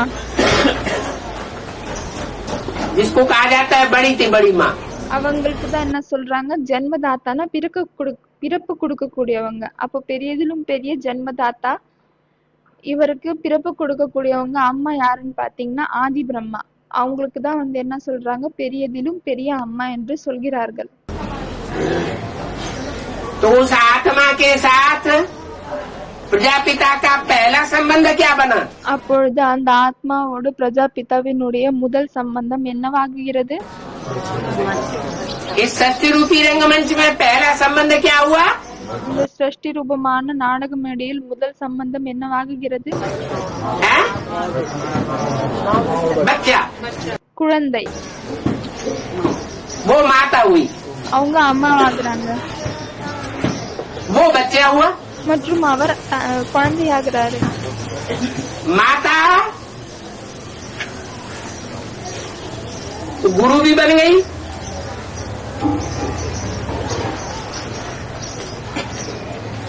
क्योंकि माता के द्वारा जो भी सुनाया गया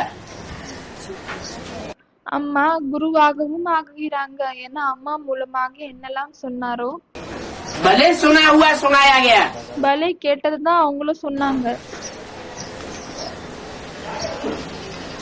सुना हुआ सुनाया गया கேட்டதுதான் சொல்லப்பட்டது. या कुछ अपने अंदर से क्रिएट करके सुनाया गया? இல்ல நான் தன்னை படைத்து ஏதாவது சொன்னாங்களா? सुना हुआ सुनाया गया। கேட்டதுதான் சொன்னாங்க. तो काहे की शूटिंग हुई? அப்போ என்ன சொன்னாங்க? भक्ति मार्ग की शूटिंग हुई। பக்தி மார்க்கத்தில். तो पहला भक्त कौन बना? எனவே முதல் பக்தர் யாராகிறாங்க? है? बोलो, पहला भक्त कौन बना? முதல் பக்தர் யாராகிறாங்க? சொல்லுங்க. है?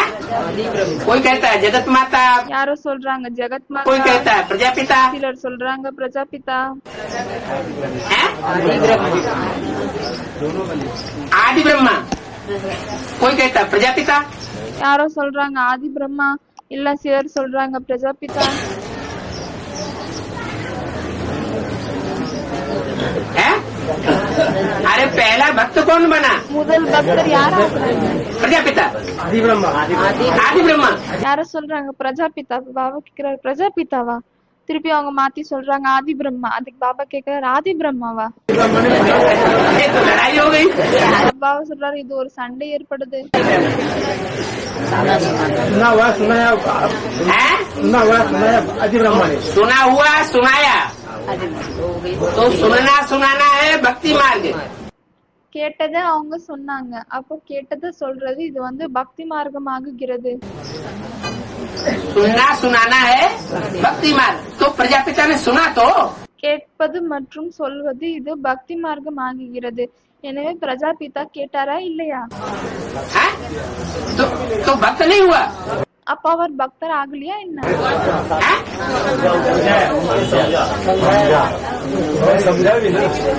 हाँ, ये भी तो हो सकता है कि कोई सुनने के साथ ही साथ समझ जाए। இது கூட நடக்கலாம் இல்லையா? அதாவது யாராவது கேட்பதன் கூடவே புரிந்துக்கிறாங்க. और कोई ऐसे होते हैं कि सुनने के साथ ही साथ समझ में नहीं आता है। மற்றும் சிலர் இப்படி இருக்கிறாங்க, அதாவது கேட்பதன் கூடவே அவங்களுக்கு புரியாது. जैसे ये ईश्वरीय ज्ञान भी है। எப்படி இந்த ஈஸ்வரி ஞானமும் இருக்கிறது. कोई आत्मा ऐसी भी आती है सामने जिनको सुनाना शुरू करो फट से कैच करती है। சில பேர் இப்படி கூட முன்னாடி வராங்க, அதாவது அவங்களுக்கு சொல்ல ஆரம்பிங்க, அவங்க வந்து உடனே அதை கேட்ச் பண்ணிக்கிறாங்க. करती है या नहीं? பண்றாங்களா இல்லையா? तो बाबा कहते हैं ये हमारे कुल का है। எனவே பாபா சொல்கிறார் இவங்க நம்ம குலத்தை சேர்ந்தவங்க. ये तुम्हारे कुल का है तो थोड़ा भी सुनावेंगे झट कैच कर लेगा। உங்க குலத்தை சேர்ந்தவங்களாக இருந்தா நீங்க கொஞ்சம் சொன்னாலும் அவங்க உடனே கேட்ச் பண்ணிப்பாங்க. तो ज्ञानी आत्मा हुई या भक्त आत्मा हुई? அவங்க ஞானி ஆத்மாவாக ஆகுகிறார்களா இல்ல பக்தராக ஆகுறாங்களா? ज्ञानी आत्मा हुई। तो ஞானி ஆத்மாவாக ஆகுறாங்க. सुप्रीम सोल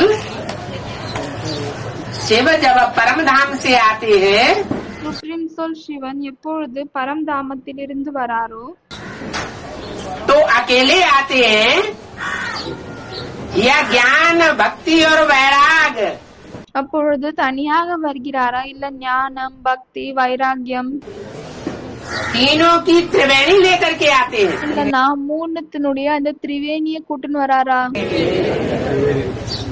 तीनों प्रकार के बच्चों को लेकर के आते हैं। மூன்று விதமான குழந்தைங்களையும் கூட்டுன்னு வராரு.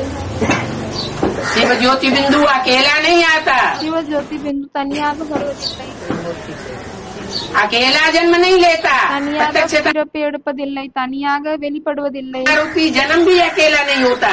வெளிப்படுவதின் ரூபமான பிறப்பும் தனியாக ஏற்படுவதில்லை.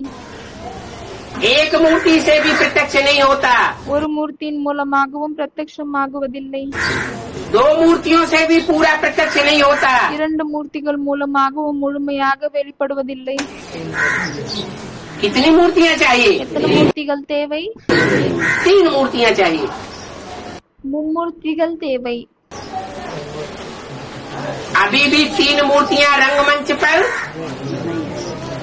मैदान में नहीं आई है। இப்பொழுதும் 3 மூர்த்திகள் இந்த ரங் மஞ்ச் அதாவது இந்த ஸ்டேஜில் மைதானத்தில் வரவில்லை இன்னும். इसलिए अभी भी प्रत्यक्षता नहीं हुई है। அதனால்தான் இன்னும் வெறியும் அந்த பிரத்யக்ஷதா ஏற்படவில்லை, வெளி தோன்றவில்லை. तो ज्ञान तीसरे नेत्र की मूर्ति எனவே ஞானம் வந்து மூன்றாவது கண் இருக்கக்கூடிய மூர்த்தி ஆகும். और भक्ति மற்றும் பக்தி जो 3 पुरियों में எது வந்து 3 புரிகளில் नीचे मूर्ति बैठी हुई दिखाई गई है। கீழான மூர்த்தி வந்து உட்கார்ந்திருக்க போல் காமிக்கப்பட்டுள்ளதோ संसार सागर की ओर இந்த உலக கடல் அந்த பக்கம் உட்கார்ந்திருக்காங்கல்ல. और तीसरी मूर्ति பிறகு மூன்றாவது மூர்த்தி वैराग வைராகியம். वे माने विशेष, வி அப்படின்னா விசேஷமான, और राग माना प्यार। மற்றும் ராக் என்றால் அன்பு. साधारण प्यार नहीं है। சாதாரணமான அன்பு இல்லை. कैसा है? எப்படி? विशेष प्यार है। விசேஷமான அன்பு இருக்கிறது. तो साधारण प्यार क्या होता है அப்போ சாதாரணமான அன்பு என்னது? और विशेष प्यार क्या होता है? பிறகு விசேஷமான அன்பு என்னது? जो साधारण रागी होते हैं, யார் சாதாரணமான அன்பு செய்யக்கூடியவங்களாக இருக்கிறார்களோ, प्यार करने वाले होते हैं, वो सर्वसामान्य सर्वसाधारण प्यार करते हैं। அவர்கள் வெறும் சர்வசாமான்ய, அதாவது எல்லாருக்கும் தெரிந்த அன்புதான் செய்யறாங்க. जो दुनिया करती है, எது உலகம் செய்கிறதோ அதுதான் செய்யறாங்க. और विशेष रूप में प्यार करने वाला होगा, विशेष रागी होगा, மற்றும் விசேஷ ரூபத்தில் அன்பு செய்யக்கூடியவங்களாக இருப்பாங்களோ वो क्या करेगा? அவங்க என்ன செய்வாங்க? मेरा तो एक शिव बाबा, दूसरा न कोई। என்னுடையது ஒரே ஒரு சிவ பாபா தான், மற்ற யாரும் இல்லை.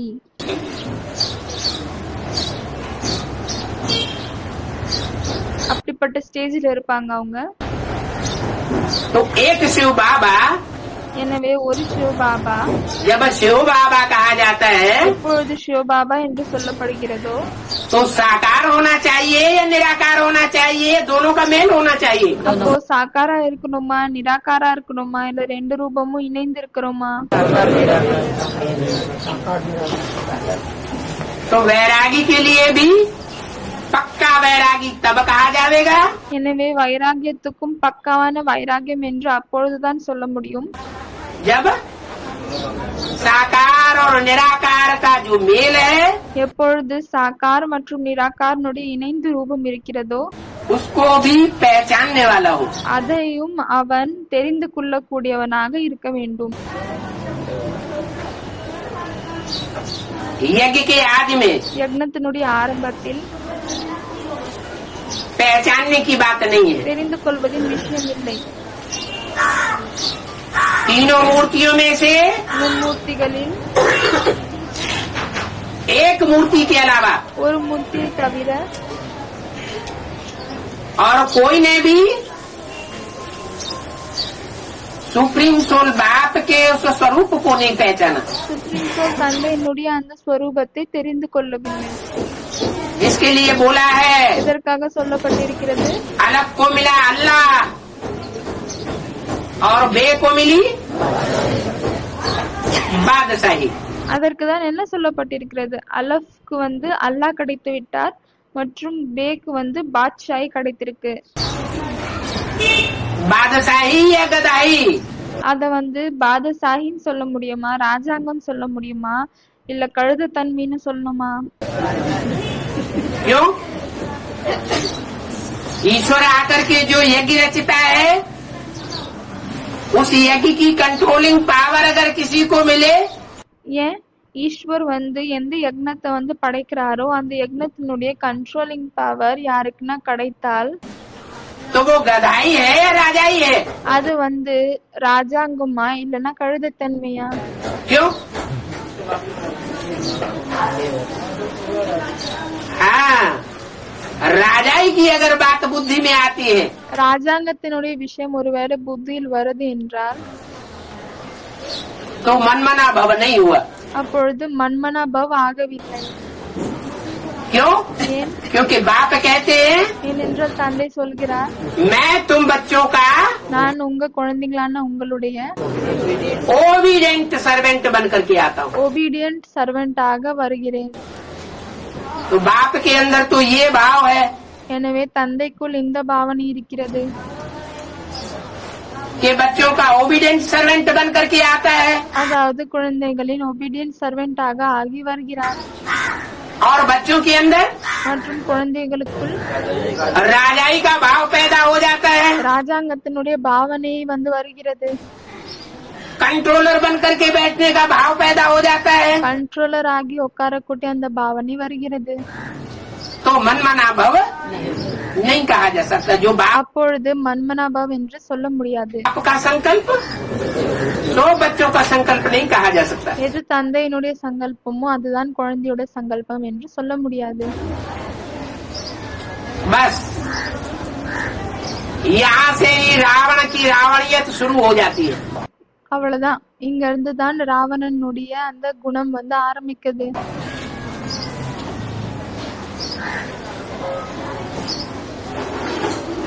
ज्ञान में आने के बाद, ஞானத்தில் வந்த பிறகு, रुद्र ज्ञान यज्ञ का भांति बनने के बाद, ருத்ர ஞான யக்னத்தில் ஒரு ஆள் ஆகிய பின், अगर सेवा भाव अंदर से नहीं रहा ஒருவேளை சேவை பாவனை உள்ளிருந்து இல்லை என்றால், और दूसरी आत्माओं को अपने कंट्रोल में रखने का भाव रहा, மற்ற ஆத்மாக்களை தன்னுடைய கண்ட்ரோலில் வைத்துக் கொள்ளணும் என்ற பாவனை இருந்தால், तो जैसे कि रावण बन गए। அப்போ எப்படி ஆகுறாங்க? ராவணன் ஆகுறாங்க.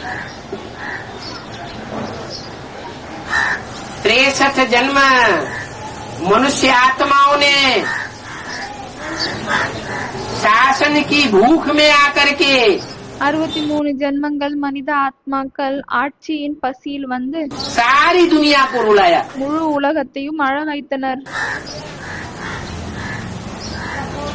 मनुष्य ने जो भी शासन किया மனிதர்கள் எந்த ஆட்சியெல்லாம் செய்தார்களோ वो शासन रावण राज्य लाने का निमित्त बना या राम राज्य लाने का निमित्त बना। அந்த ஆட்சி ராவண ராஜ்யம் கொண்டு வரதுக்கான நிமித்தமாகியதா இல்லனா ராமராஜ்யம் கொண்டு வரதற்காக நிமித்தமாகியதா?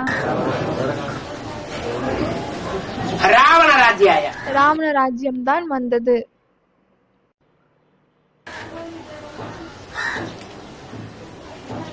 मनुष्य मनुष्य को कंट्रोल करेगा तो रावण बन सकता है। மனிதர்கள் மனிதர்களை கண்ட்ரோல் செய்தால் ராவணன் ஆகலாம், राम नहीं बन सकता। ராமர் ஆக முடியாது.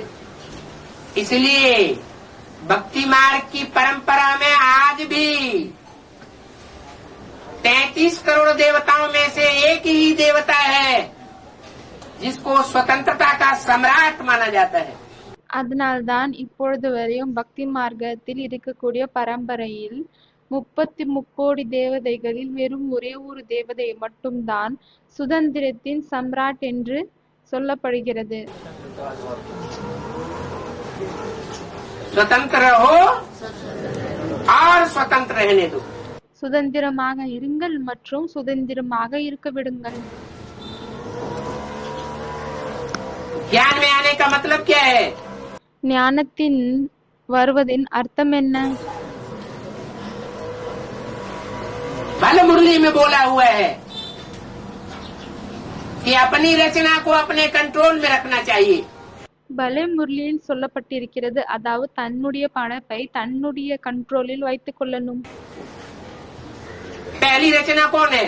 முதல் படைப்பு யாரு? हैं? पुरुष। कोई भी पुरुष आत्मा, कोई भी मनुष्य आत्मा है जो ज्ञान में चलती है। எந்த ஒரு மனித ஆத்மாக்களாக இருக்கலாம், யாரு ஞானத்தில் இருக்கிறாங்களோ उसकी पहली रचना कौन हुई? அந்த ஆண்களின் முதல் படைப்பு யாரு? स्त्री। हाँ, अपना शरीर ही अपनी रचना है। அப்போ யாரோ சொல்றாங்க பெண் என்று. அப்ப பாபா கேக்குறாரு, பெண்ணா? அப்புறம் பாபா சொல்றாரு, தன்னுடைய உடல் தான் தன்னுடைய படைப்பு ஆகுகிறது, முதல் படைப்பு. कोई संबंधी हमारी रचना नहीं है। எந்த ஒரு சம்பந்தங்களும் நம்மளுடைய படைப்பு இல்லை. रचयिता एक बाप है। ரச்சயிதா படைக்கக்கூடியவர் ஒரு தந்தை ஆவார். हम भी उसकी रचना है। நாம்பளும் அவரின் படைப்பு ஆகும். हम किसी के ऊपर कंट्रोल करने वाले नहीं है। நாம் யார் மீதும் கண்ட்ரோல் செய்யக்கூடியவங்க கிடையாது. रचना को रचना से वर्षा नहीं मिलता। படைப்புக்கு படைப்புக்கிட்ட இருந்து ஆஸ்தி கிடைக்காது. रचना को एक रचयिता बाप से वर्षा मिल सकता है। படைப்புக்கு ஒரே ஒரு படைக்கக்கூடிய தந்தையிடம் இருந்து தான் ஆஸ்தி கிடைக்க முடியும். तो रचयिता के कंट्रोल में सबको होना चाहिए। எனவே படைக்கக்கூடியவரின் கண்ட்ரோலில் அனைவரும் இருக்க வேண்டும். बाकी आत्माएं सब भाई भाई है। பிறகு மற்ற ஆத்மாக்கள் எல்லாம் ஆத்மா சகோதரர்கள் ஆவார்கள். अगर कोई होशियार है ज्ञान में, ஒருவேளை யாராவது நாலேஜில் இந்த ஞானத்தில் மிகவும் ஒரு கூர்மையாக இருக்கிறார்கள், सेवा में तीखा है, சேவையில் ரொம்ப ஃபாஸ்டாக இருக்கிறாங்க, धारणाओं में तीखा है, தாரணையில் ஃபாஸ்டாக இருக்கிறாங்க, याद में भी तीखा है, நினைவிலும் ஃபாஸ்டாக இருக்கிறார்கள், एकाग्रता की पावर ज्यादा है, ஒருநிலைப்படுத்துவதின் அந்த பவர் அதிகமாக இருக்கிறது. तो वो इन पावर्स को धारण करके दूसरों के ऊपर कंट्रोल न चलाए। அப்பொழுது அவன் இந்த பவர்ஸை தாரணம் செய்துவிட்டு மற்றோர்கள் மேல் கண்ட்ரோல் செய்யக்கூடாது. कोशिश करे कि दो भी संगी साथी आत्माएं हैं, நம்ம முயற்சி செய்ய வேண்டும். அதாவது யாரெல்லாம் சங்க தொடர்பில் வரக்கூடிய சம்பர்க்கிகள் இருக்கிறார்களோ, தொடர்பினர் இருக்கிறாங்களோ, वो आप समान बने। அவர்கள் ஆப் சமானாக ஆகணும், அதாவது தனக்கு சமமாக ஆகணும் என்று நம்ம முயற்சி செய்ய வேண்டும். आप समान बनाने के बाद फिर बाप समान बनाने का पुरुषार्थ करना है। தனக்கு சமமாக ஆக்கிய பின் பிறகு தந்தைக்கு சமமாக ஆக்கக்கூடிய புருஷார்த்தத்தை முயற்சியை செய்ய வேண்டும். आप समान ही नहीं बना पाएंगे ஒருவேளை தனக்கு சமமாகவே ஆக்க முடியவில்லை என்றால் तो बाप समान कैसे बनावेंगे? பிறகு தந்தைக்கு சமமாக எப்படி ஆக்க முடியும்? आप समान जिन आत्माओं को बना लिया जाएगा, தனக்கு சமமாக எந்த ஆத்மாக்களை ஆக்குகிறோமோ वो आत्माएं बाप समान भी बन जाएंगी। அந்த ஆத்மாக்கள் தந்தைக்கு சமமாகவும் ஆகுகிறார்கள்.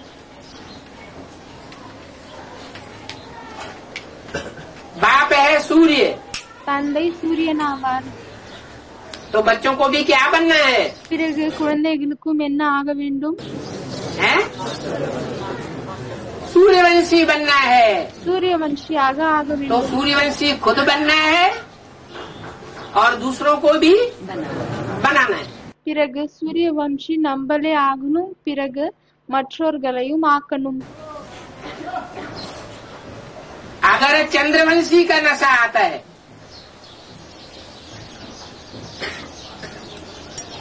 इस्लाम वंशी का नशा आता है, ஒருவேளை சந்திரவம்சியினுடைய அந்த போதை வருகிறது, இஸ்லாம் வம்சியினுடைய போதை வருகிறது, बौद्धि वंशी का नशा आता है, பௌத்த வம்சத்தை சேர்ந்தவங்களின் போதை வருகிறது. तो इसका मतलब हुआ பிறகு இதனுடைய அர்த்தம் ஆகிவிட்டது कि हम बाप समान बनने की चेष्टा करने वाले नहीं है। அதாவது நம்ம தந்தைக்கு சமமாக ஆகக்கூடிய முயற்சியை எடுக்கக்கூடியவங்க இல்லை. जो भी नई दुनिया कंप्लीट स्थापन होगी, எந்த புது உலகம் கம்ப்ளீட்டா ஸ்தாபனை ஆகவிருக்கிறதோ उस नई दुनिया में सब सूर्यवंशी होंगे या चंद्रवंशी इस्लाम वंशी भी मौजूद रह जाएंगे। அந்த புது உலகத்தில் வெறும் சூரிய வம்சி இருப்பார்களா, இல்லையானால் சந்திரவம்சி இஸ்லாம் வம்சிகளும் இருப்பார்களா? सब सूर्यवंशी होंगे, அனைவரும் சூரிய வம்சிகளாக இருப்பார்கள். सबको कन्वर्ट होना पड़ेगा। அனைவருக்கும் கன்வெர்ட் ஆக வேண்டியதாக இருக்கும். बल प्रवृत्ति मार्ग होगा। பலே இல்லற மார்க்கம் இருக்கும். सत्युग में प्रवृत्ति मार्ग होगा या नहीं होगा? சத்தியுகத்தில் இல்லற மார்க்கம் இருக்குமா இல்லையா? प्रवृत्ति मार्ग होगा। இல்லற மார்க்கம் இருக்கும். सूर्यवंशियों और चंद्रवंशियों की प्रवृत्ति बनेगी। சூரிய வம்சி பிறகு சந்திரவம்சிகளின் இல்லறம் ஏற்படுகிறது. लेकिन वो चंद्रवंशियों को भी क्या बनना पड़े? ஆனால் அந்த சந்திரவம்சிகளுக்கும் என்ன ஆக வேண்டியதாக இருக்கிறது? सूर्यवंशी बनना पड़े। சூரிய வம்சி ஆக வேண்டியதாக இருக்கிறது. इसलिए आज भी भक्ति मार्ग में जो परंपरा चल रही है, அதனால்தான் இன்னிக்கும் பக்தி மார்க்கத்தில் எந்த பரம்பரை இருக்கிறதோ कि पुरुष जिस कन्या से शादी करता है, அதாவது ஆண் எந்த கன்னிகை கூட திருமணம் செய்து கொள்கிறானோ वो कन्या नीचे कुल की उठाई जाती है அந்த கன்னிகை தாழ்ந்த குலத்திலிருந்து எடுத்துக்கொள்ளப்படுகிறது. और पति பிறகு கணவர் ऊंच कुल का होता है. உயர்ந்த குலத்தை சேர்ந்தவராக இருக்கிறாங்க. जो नीचे कुल की कन्या आती है, எந்த கீழான குலத்தில் சேர்ந்த கன்னிகை வருகிறதோ वो शादी होने के बाद அது திருமணமாகிய பின் अपने टाइटल को बदल देती है. தன்னுடைய டைட்டில மாத்திக்கிறாங்க. जो पति का टाइटल सो पत्नी का टाइटल बनता है. எது கணவருடைய டைட்டில் இருக்குதோ அதுதான் மனைவியோட டைட்டிலாக மாறுது. तो यहाँ भी எனவே இங்கேயும் ये बुद्धि में से बात निकल जानी चाहिए இந்த விஷயம் புத்தியிலிருந்து வெளியே செல்ல வேண்டும்.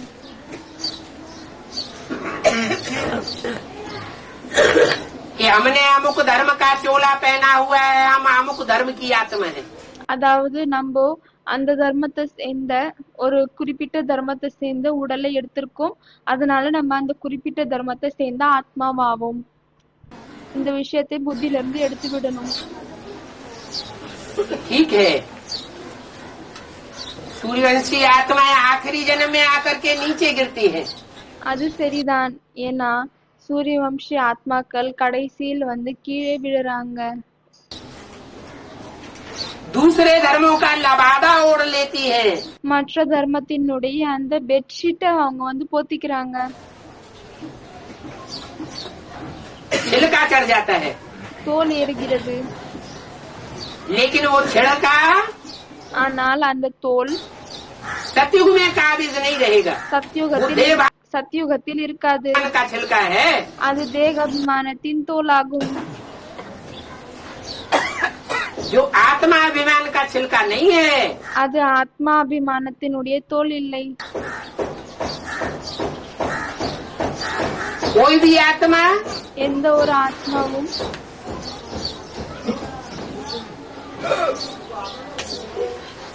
किसी धर्म विशेष की नहीं होती है. எந்த ஒரு தர்ம விசேஷமான தர்மத்தை குறிப்பிட்ட தர்மத்தை சேர்ந்தவங்க இல்லை. सतयुग में, सतयुग के आदि में சத்தியுகத்தின் ஆரம்பத்தில் वो सब सूर्यवंशी होती है. அவங்க அனைவரும் சூரியவம்சியாக இருப்பார்கள். संगम युग में சங்கம யுகத்தில் अमुक अमुक धर्मों का देह अभिमान का छिलका चढ़ जाता है. அந்த குறிப்பிட்ட தர்மத்தை சேர்ந்த அந்த தோல் தேகாபிமானத்தின் தோல் ஏறிக்குது. स्वभाव संस्कार का சுபாவ சம்ஸ்காரங்களின் தோல் ஏறிக்கொள்கிறது. जिन स्वभाव और संस्कारों को त्यागने के लिए எந்த சுபாவங்கள் மற்றும் சம்ஸ்காரங்களை தியாகம் செய்வதற்காக 18 जनवरी में अव्यक्त बाप दादा ने 3 महीने का टाइम दिया. 18 ஜனவரியில் அவ்யக்த பாப்தாதா 3 மாசத்திற்கான நேரத்தை கொடுத்துள்ளார்.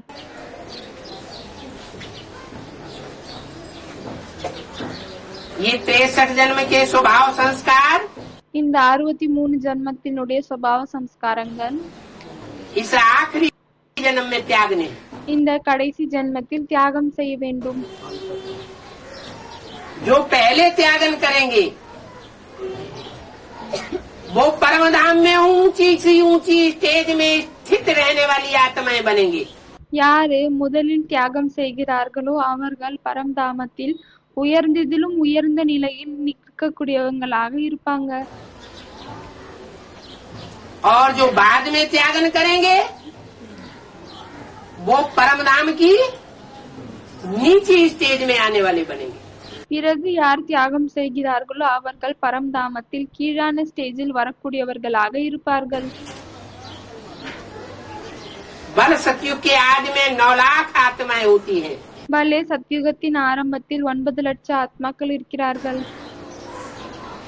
लेकिन उन 9 लाख बीजों में ஆனால் அந்த 9 லட்ச விதை ரூபத்தில் सब नंबरवार हैं। அனைவரும் நம்பர்வாராக இருக்கிறார்கள், வரிசைகரமாக இருக்கிறார்கள். आधे तो पक्के चंद्रवंशी बन जाते हैं பாதி பக்காவா சந்திரவம்சி ஆகுகிறார்கள் संगम युग में, சங்கம் யுகத்தில். और आधे पक्के सूर्यवंशी बन जाते हैं संगम युग में। பிறகு பாதி சங்கம் யுகத்தில் பக்காவாக சூரியவம்சிகளாக ஆகுகிறார்கள். जो पक्के चंद्रवंशी बनते हैं யார் பக்காவாக சந்திரவம்சிகளாக ஆகுகிறார்களோ चंद्रवंश के संस्कारों को त्याग नहीं पाते हैं। சந்திரவம்சிகளின் சம்ஸ்காரத்தை தியாகம் செய்ய முடிவதில்லையோ ज्ञान चंद्रमा ब्रह्मा ही हमारा सब कुछ है। ஞான சந்திரம்மா, ஞானத்தின் நிலா சந்திரன் பிரம்மா தான் நம்மளுக்கு எல்லாமே. वही हमारा बाप टीचर सदगुरु है। அவர்தான் நம்மளுடைய தந்தை, ஆசிரியர், சத்குரு ஆவார். वही गीता का भगवान है साकार में सत्य। அவர்தான் இந்த சாக்கார உலகத்தில் சாக்கார கீதையினுடைய கடவுள் ஆவார். उसके अलावा कोई भी गीता का भगवान और कोई साबित नहीं हो सकता है जिनकी बुद्धि में அவரை தவிர வேறு யாருமே கீதையினுடைய கடவுளாக நிரூபணம் ஆக முடியாது. இது போன்ற விஷயம் யாருடைய புத்தியில் அமர்ந்திருக்கிறதோ अंत मते सो ये गति बैठ जाती है। பிறகு அந்த கடைசியில் என்ன நடக்கிறதோ அந்த கதி அவர்களுக்கு அமர்கிறது, கிடைக்கிறது. तो उन आत्माओं को अपना शरीर छोड़ना पड़ता है। எனவே அந்த ஆத்மாக்களுக்கும் தன்னுடைய உடலை விட வேண்டியதாக இருக்கிறது. शरीर छोड़ने के बाद सूक्ष्म शरीर के बंधन में रह करके சரீரத்தை விட்ட பின் சூக்ஷ்ம சரீரத்தின் பந்தனத்தில் இருந்து जो असल सूर्यवंशी आत्माएं हैं யார் உண்மையான சூரியவம்சி ஆத்மாக்கள் இருக்கிறார்களோ बच्चों को जन्म देने वाली आत्माएं सतयुग में குழந்தைங்களுக்கு ஜென்ம கொடுக்கக்கூடிய ஆத்மா சத்யுகத்தில் இருக்கிறாரோ उनमें प्रवेश करके लंबे समय तक पार्ट बजाना पड़ता है। அவருக்குள் நுழைந்து நீண்ட காலம் வரையும் பாட் செய்ய வேண்டியதாக இருக்கிறது. उनका सहयोगी बनना पड़ता है। அவர்களின் சகயோகிகளாக ஆக வேண்டியதாக இருக்கிறது. क्योंकि ஏனென்றால் साकार शरीर के बंधन में बंधी हुई आत्मा ज्यादा पावरफुल होती है சாக்கார உடலில் இருக்கக்கூடிய ஆத்மாக்கள், கட்டுப்பட்டு இருக்கக்கூடிய ஆத்மாக்கள் அதிக சக்திசாலியாக இருக்கின்றன இல்லனா या साकार शरीर का बंधन जिसका टूट चुका है सिर्फ सूक्ष्म शरीर का बंधन बंधा हुआ है वो ज्यादा पावरफुल होती है। இல்லையானால் யாரது இந்த சாக்கார உடலினுடைய கட்டுப்பாடு உடைந்து விட்டதோ மற்றும் அதே மாதிரி வெறும் சூக்ஷ்ம சரீரத்தினுடைய கட்டுப்பாடு இருக்கிறதோ அவர்கள் அதிகமாக பவர்ஃபுல்லாக இருக்கிறார்களா? सूक्ष्म शरीर के बंधन में रहने वाली आत्मा ज्यादा पावरफुल होती है। சூக்ஷ்ம சரீரத்தின் சூக்ஷ்ம உடலின் கட்டுப்பாட்டில் இருக்கக்கூடிய ஆத்மா அதிகமாக பவர்ஃபுல்லாக இருக்கிறது. तो वो ज्यादा पावरफुल आत्माएं எனவே அந்த அதிகமான பவர்ஃபுல் ஆத்மாக்கள் तब तक प्रवेश करके पार्ट बजाती हैं அதுவரையும் நுழைஞ்சு தன்னுடைய பாட்டை செய்கிறார்கள் जब तक साकार शरीरधारी पूरी निराकारी स्टेज को प्राप्त नहीं कर लेता। எப்பொழுது வரையும் இந்த சாக்கார உடல் கொண்டவர்கள் முழுமையாக அந்த பாட்டை செய்யவில்லையோ आत्मिक स्टेज में नहीं आ जाता। முழுமையாக ஆத்மீக ஸ்டேஜில் வரவில்லையோ अपने स्वरूप को नहीं पहचान लेता। தன்னுடைய ஸ்வரூபத்தை தெரிந்து கொள்வதில்லையோ अपने आत्मा के अनेक जन्मों को नहीं पहचान लेता। தன்னுடைய ஆத்மாவின் நிறைய ஜென்மங்களை தெரிந்து கொள்வதில்லையோ तब तक उनका सहयोग करना पड़े। அதுவரையும் அந்த சூக்ஷ்ம சரீரதாரி ஆத்மாக்கள் இவருக்கு சயோகம் செய்ய வேண்டியதாக இருக்கிறது, உதவி செய்ய வேண்டியதாக இருக்கிறது. सूक्ष्म शरीर की शक्ति से அந்த சூக்ஷ்ம சரீரத்தினுடைய சக்தியின் மூலமாக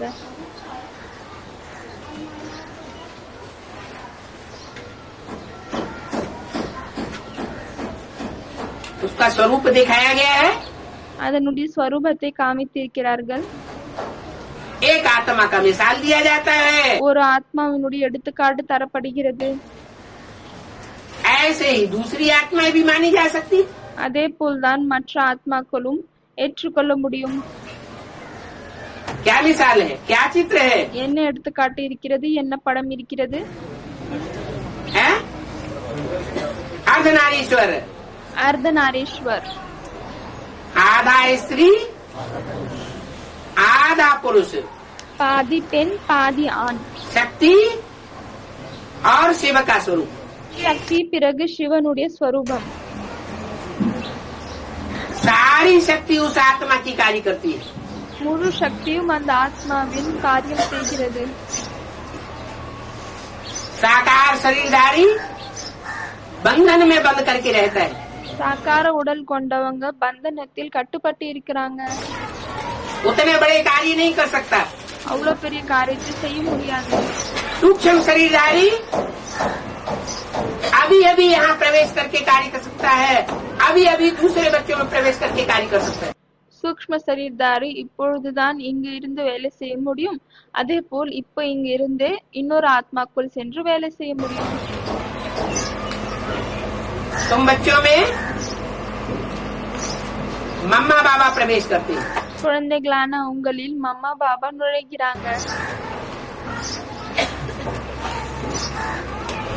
मम्मा बाबा की आत्मा अभी भी प्रवेश करके पार्ट बजा रही है।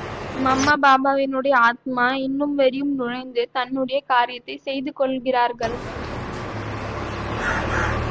ये बात दूसरी है कि कोई कोई में और भी आत्माएं प्रवेश करके पार्ट बजाती। இந்த விஷயம் வேற ஆகிறது. அதாவது சில ஆத்மாக்களில் வேறு வேறு சோல் நுழைந்து கொண்டு பாட் செய்கிறார்கள். जैसे आर्य समाज धर्म में प्रभावित होने वाली आत्मा होगी बीज रूप आत्मा, तो उसमें और धर्मों के भी प्रवेश करेंगे। எப்படி ஆரிய சமாஜத்தை சேர்ந்த பீஜரூப் ஆத்மாவாக இருந்தால், விதரூபமான ஆத்மாக்களாக இருந்தால் அதனுக்குள் மத்த ஆத்மாக்களும் பிரவேசம் செய்வார்கள். कोई में कम आत्माओं की प्रवेशता होती है, कोई में जास्ती आत्माओं की प्रवेशता होती है। சிலரில் கம்மியான ஆத்மாக்களின் பிரவேச, அதாவது சிலரில் கம்மியான ஆத்மாக்கள் நுழைகிறார்கள், சிலரில் அதிகமான ஆத்மாக்கள் நுழைகிறார்கள். जिनमें जितनी कम आत्माओं की प्रवेशता होती है वो उतने ही श्रेष्ठ धर्म की आत्मा साबित होगी। யாருக்குள் ரொம்ப கம்மியான ஆத்மா நுழைகிறதோ அவங்க அவ்வளவு அதிகமாக சிரேஷ்டமான தர்மத்தில் சேர்ந்தவர்கள் என்று நிரூபிக்கப்படுகிறது. बीज रूप आत्मा साबित होगी। விதிரூபமான ஆத்மாவாக நிரூபிக்கப்படுகிறது. ओम शांति। ஓம் சாந்தி.